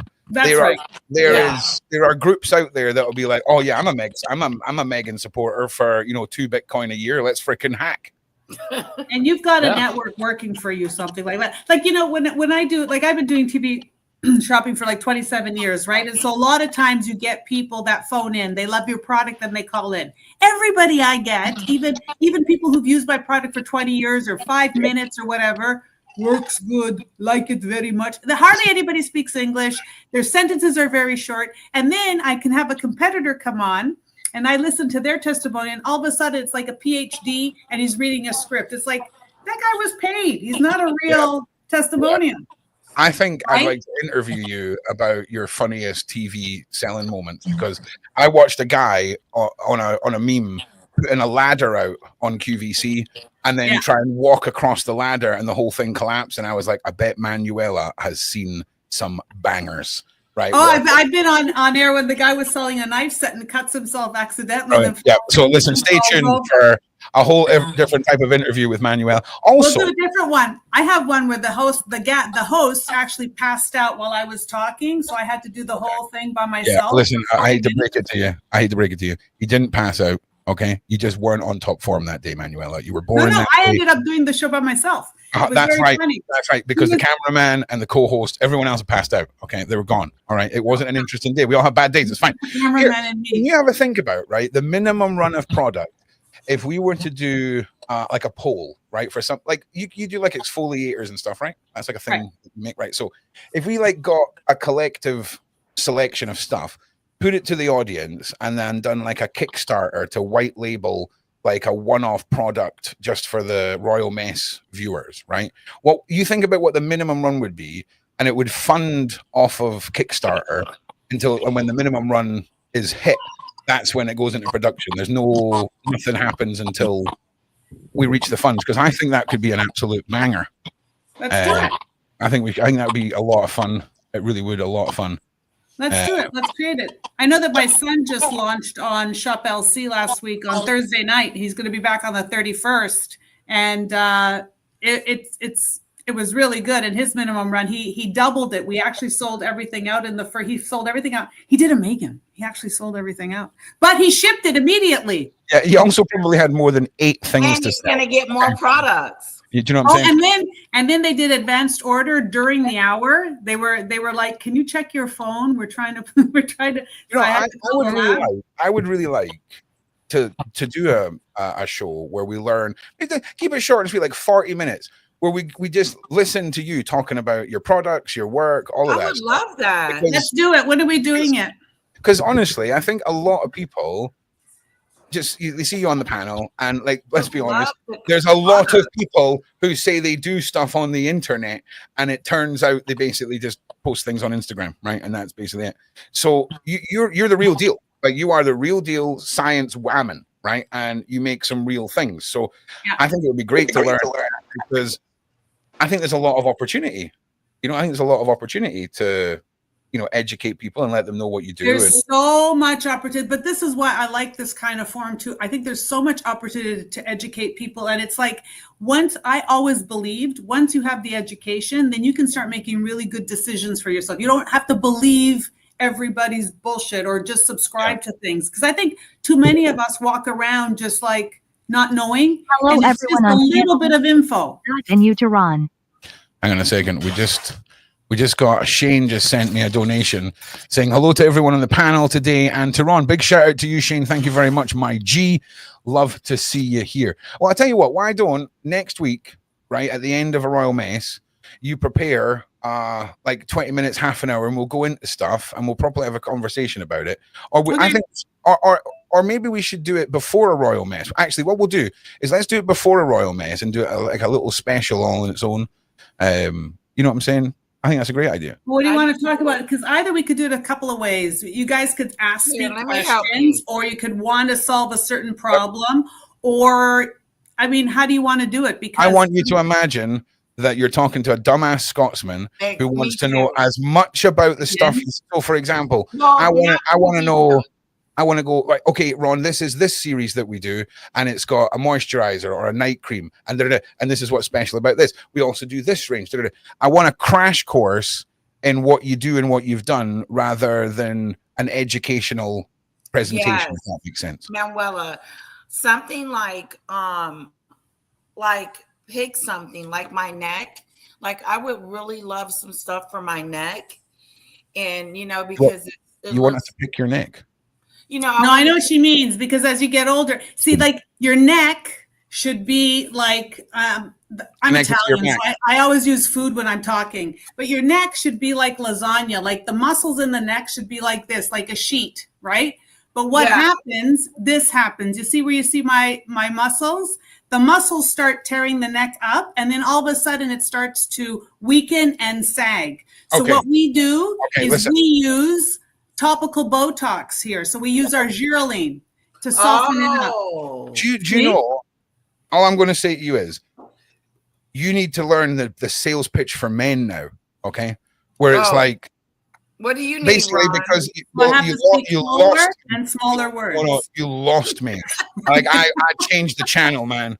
Like, I was like, what is like, I want to imagine what my partner is going to look like once I apply the magic. Okay, so talking about no man cares about the ingredients. Okay, just be like, this will make tighter neck. Okay, resulting in less sag of neck. Okay, resulting in neck being, I don't know. It's crazy. I'm sure there's guys that want to hear all about it, but man, I just, you know, you could have probably told me about 15 products in the same space of time as you talked about the neck there, and I would have been zoned in.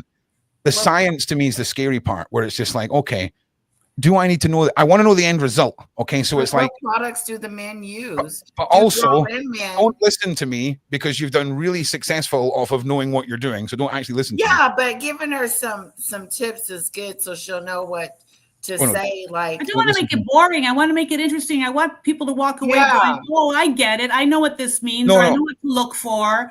Everyone's agreeing with you and disagreeing with me, but just know that's because everyone that's watching is probably mostly ladies, right? So for me as a guy, like, I'm going to learn stuff from it, but for me as a guy, those words and those ingredients aren't something a lot of women will have heard of those ingredients or will look out for those ingredients. Visual is good. So if you have the product, bring the product, and just like you were saying about the neck, bring that, because I want to order some. Okay, so that also will address, because I look at it like as a biochemist, right? I'm going to talk about the muscle, the skin, and then why they interconnect. So when you're putting it on, it's like when people drink collagen protein, right? And they just think that they're getting protein. They don't realize the tryptophan is not there, and they don't know it's not whole. They think they're doing something good. When you're doing the QVC stuff or the home shopping, is there somebody who's applying the cream to themselves as you're talking? So, yes, that's the sales pitch for men right there, because we'd have the sound off and we'd just watch the people rubbing stuff on themselves and be like, oh, that's what my wife could look like. Bosh, ordered. So you've got that in the bag. Really? To me, it's like, you should know how to apply it. To me, the applying it is like, I know how to apply this. I want to learn what's in it. Why does it work? All I'm thinking of, dumb. All I'm thinking of is gift for misses I can rub on naked body. That's all that matters to me. Oh, right? We have that cream. That's it. You want it to cool or heat up? Which one? No. This is the thing. That is obvious things.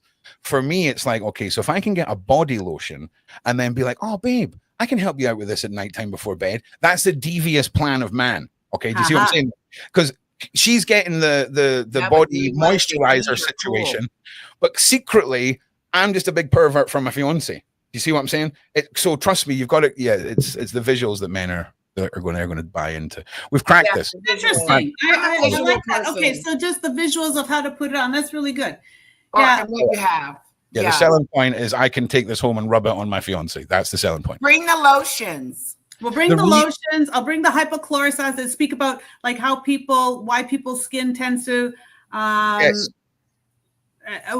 people's skin tends to break down very easily, or why people are very sensitive. Like you'll hear people all the time, I'm so sensitive. It's like, it's your skin barrier. Once you do these 4 things, you'll be fine. Like you just need to learn the really simple, like how people should eat protein first. You should just know clean, feed, correct, protect, and I can show you how. It's easy. For years, I've applied the same.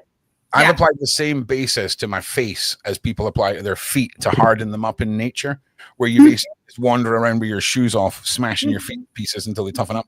I've applied that to my face over the years. Like any form of product other than a fresh aloe vera leaf cut open is terrifying to me. I don't use product. I don't use nothing. I'll use a actual handmade soap that has as minimal amount of anything, just because when you say to people, I just use water, like, don't use soap on your face. Yes. Okay. But it's fancy and it's very much hard to get.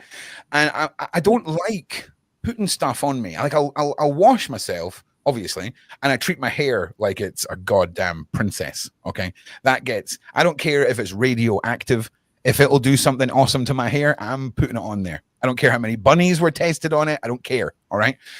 But when it comes to like my face and my skin, I've always been super paranoid. Like I feel like if I start using something, I need to keep using something. But in saying that, I'm aging like Clooney or a fine wine. Okay. Not everyone has these genetics. I understand. All right. I understand. But I've got like a mum and like family members, and I would love to be able to buy them stuff and be like, hey, if this doesn't work, I know the lady that makes this and we can just call her. All right. But I believe I can't wait to see get your products. Let's do it. And then when we do it, can you put up your link the whole time? I could put the link up. We could do a promo. We could do a special fund. We could send it. We could help. We could build something. However you guys want to do it would be great. Well, I think it would have to be something, and again, I'm just going back to this white label thing. It would have to be something like a Royal Mess body scrub, because it has the word mess in it, right? So like a body scrub that's like, not a smooth lotion. So that gommage. So the body, I love gommage. I call them gommage, those body scrubs. I think they're the most amazing. Like you just rub yourself with all of that, and then you jump in the shower and you're like silk. I didn't want to use the word gommage in case you didn't understand the high level terminology I was using. But I was thinking of a gommage. I knew it. It was on the tip of your tongue. Yeah, because that could be a lot of fun. It could be a lot of fun, I think.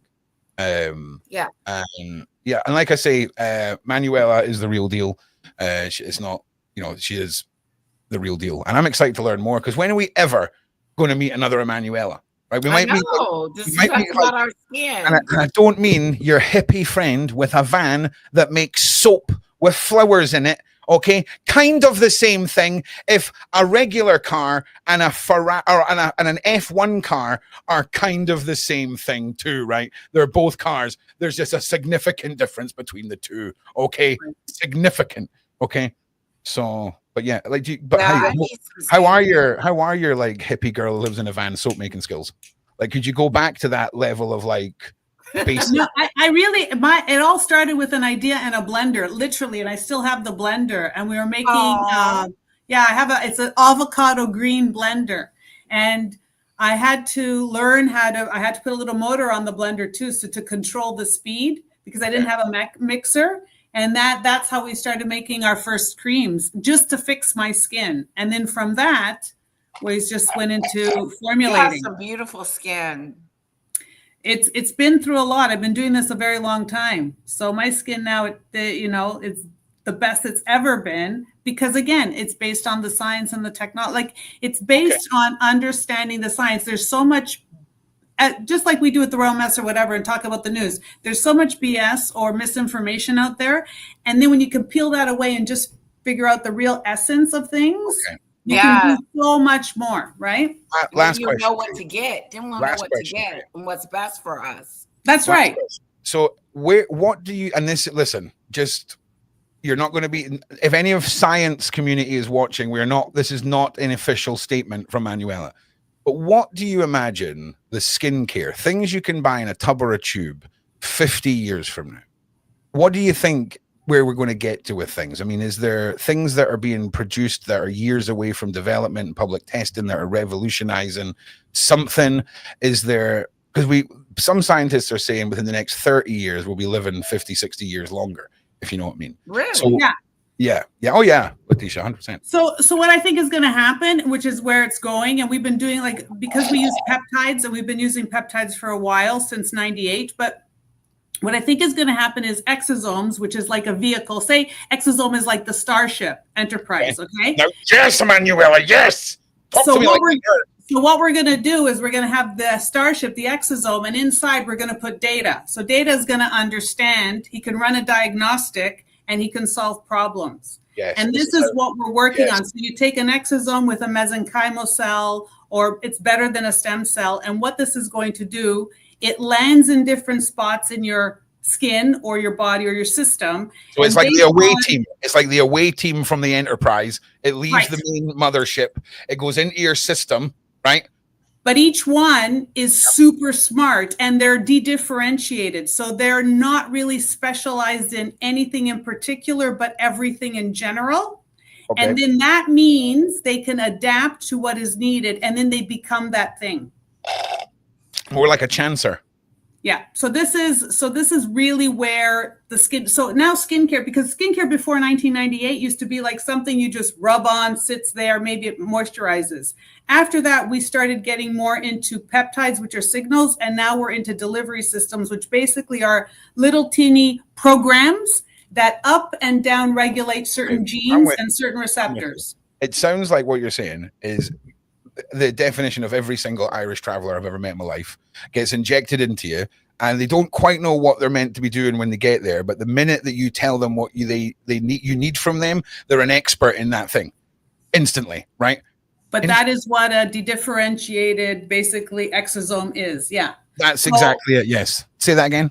Yeah. Say the thing that ends, the exosome thing. Say that again. Exosome. It's an exosome. It's a vesicle. It's a de-differentiated exosome. So that means we call it totipotent or adaptogenic. So that's the biochemistry. See if we set a challenge where I came into your office for a week and you had to teach me all about this, and at the end of the week I had a test, I would be the biggest disappointment of your life. Me too. I'm telling you this right now. I would remember nothing. Okay, you like the things that you're saying right now, and you're just like, oh yeah, this word I've never heard before is a thing that I've never heard before, that does a thing I've never heard before. I'm like, why did they teach me so much crap at school? Why don't I know what the stuff in my body does? Like, it often makes me angry. Like, why? Because it's fascinating. I can't wait to learn more about it. I really, really can. You know what we can do too is I always found it was very, very, very beneficial, especially when I went on TV and I had to talk to, like, you have to talk to people that are, and I don't want to make it sound rude or anything like this, but you have to talk to people that they don't understand science at all, or they don't really know what you're saying to them. Like, some words are too big. So I just started to create stories. Like, I would talk about, for example, going to the fair. And when you go to the fair, you buy cotton candy, and you get the cotton candy and it's nice and fluffy. But if you don't eat it right away, or you go on a few rides and you leave it in the sun, it shrinks and it gets harder, right? Yeah. I'm with you. That's called glycation. That's literally what happens to the collagen in our skin. I think what you need to fluffy gets crystallized. I think you need to summarize each of these up. I like that.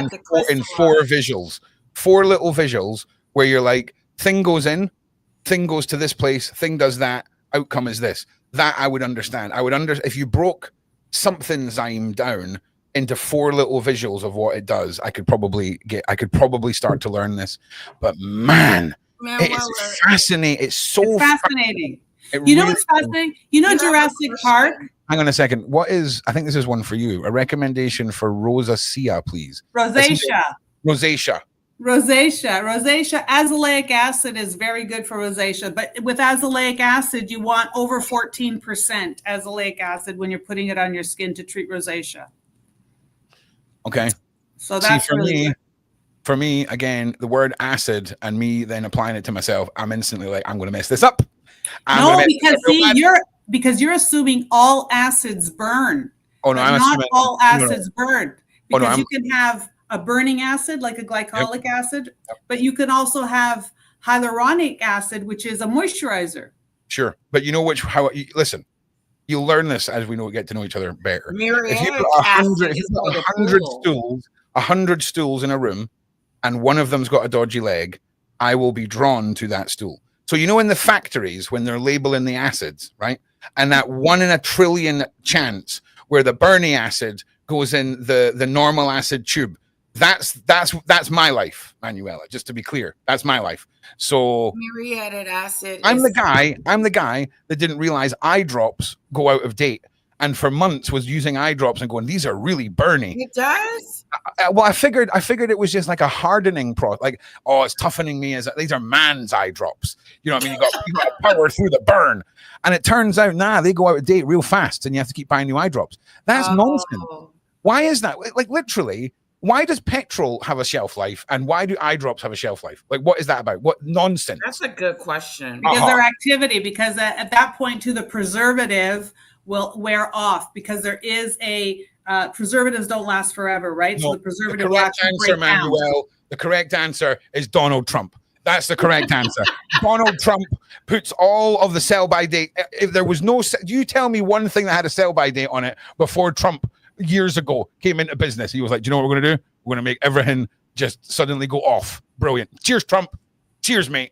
Yeah, we're going through Trump. We're being Trumpified right now as we speak. That ain't good. If anyone who is a working professional with Manuel watches this back, just so you know, I understand this is an odd mix-up here. Do not hold her accountable for any of the nonsense I say on here.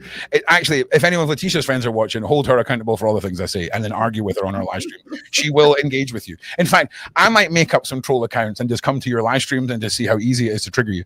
Brilliant. Yeah, come on. That's going to be my new thing I do when I get drunk, is just go over to Letitia's place and be like, right, what can I say today? What can you say today? You'll clock onto it, though. It'll be the most obscure crap ever. Do you know what I'm saying? Like, you heard the conspiracy about people that have got pillars in their living room. And if you've got 4 pillars, how it's basically the Illuminati. And then I'll make you show everyone your pillars, and I'll be like, told you right there. And again, this is usually the point where I realize I've been talking absolute pap for about 40 minutes. So if you watch the Royal Mess up to an hour and a half, and you've been waiting around for the last 40 minutes for us to go back to the royal family, I'm just as disappointed. I'm just as disappointed. That's over. All right. I'm disappointed in myself. I'm disappointed in the community, and we'll get through the shocking factor of this together. All right. But just know secretly, I love all of you in the side chat. You are what make all this possible. And Friday night, nope, that's a lie. Saturday night, I'm doing a 7-hour live paranormal investigation. It's going to be mad.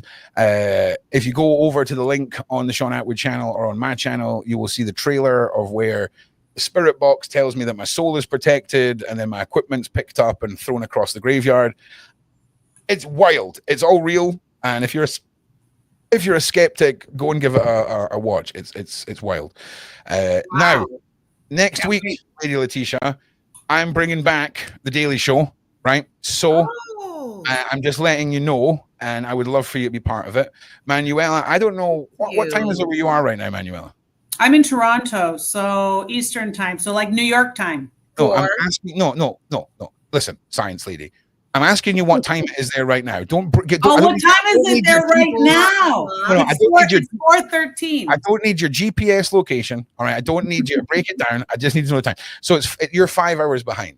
So also as well, you need a YouTube channel, Manuela, where you vlog your life. I need to learn how to do that properly. Help me. Well, I would definitely be up for teaching you all about that, because that'll be fun. That's because you're missing out on because you're real, because you've got a live television and you got a story to tell.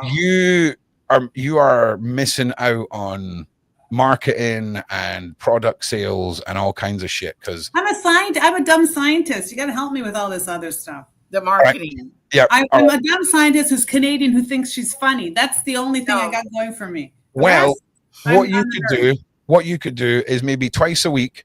If you could find 15 minutes twice a week to come on and do like a product presentation during the Daily Show, that would be like 10 o'clock in the morning for you, 10:30 in the morning, something like that. Twice a week, come on and be like, hey, I'm Manuela. I make stuff. Come buy the stuff. This is one of the things I sell. Bosh. Because yes, advertise it like crazy. That would be cool. I would do that. Because you would have me, I would do that. If that's not too much for your handle, we can extend it for longer and all of that stuff. But I think twice a week is because throwing you in the deep end and you can't really say no because we're live. Do you know what I mean? So, a couple of times a week, I think that would be awesome. Lady Letitia as well. I'm happy to go back to the same format as we did. There'll be probably 2 sets of panel members, 3 days a week and 2 days a week, and it will be different panel members that are in the 3 days a week group and the 2 days a week group. Just to kind of mix. No. You're definitely in the 3. Sorry about that. But you don't have to commit to it. But you're in like the Paula M and everybody from the first generation of the Daily Show. But you can come on whatever day you want, girl. I'm not caring. You got a stand an open invitation. You know what I'm saying? There's days where Letitia's like, do you know what? I'm in the car. The husband's driving. I'm just going to hop on to Ron's live. Do you remember the first? Right. So Manuela, right? So poor Lady Letitia and I got to know each other through the Daily Show and a Royal Mess on Sean's channel exclusively. So Letitia kind of knew about my past and what I did on YouTube. And then I did a live stream on my channel and invited Lady Letitia on. And I'm talking about PDF files, human trafficking, ranting about secret governments. She's just sat there like, should I message Ron to tell Ron that he's swearing and doing all this stuff? She looks shell-shocked, bless her. I miss Victoria and Tina too. I don't know where Victoria and Tina. I need to get Victoria. It's her birthday. Oh, birthday. Yeah, she's that. Then that's all good. Yeah, we all miss Tina. Hope Tina comes back and sees us one day. That would be awesome. Well, listen, I've waffled enough nonsense. Snowdrop. I don't think we fell out this week, so I'm going to chart that one up to you having a good day this week because I've been a nightmare. So you're either having a good day or it's your birthday or whatever. But if you're like, oh, I can't be bothered telling him off, then you're a pansy. All right. You're a pansy. Okay. We've got this back and forth every week and you've let the side down. I'm not going to lie. No job. So yeah. The only reason like Lady Letitia gets to use her channel every week now just because of you. That's the problem. Okay. It's just because of you and this, the band. I look forward every week to Snowdrop busting my chops.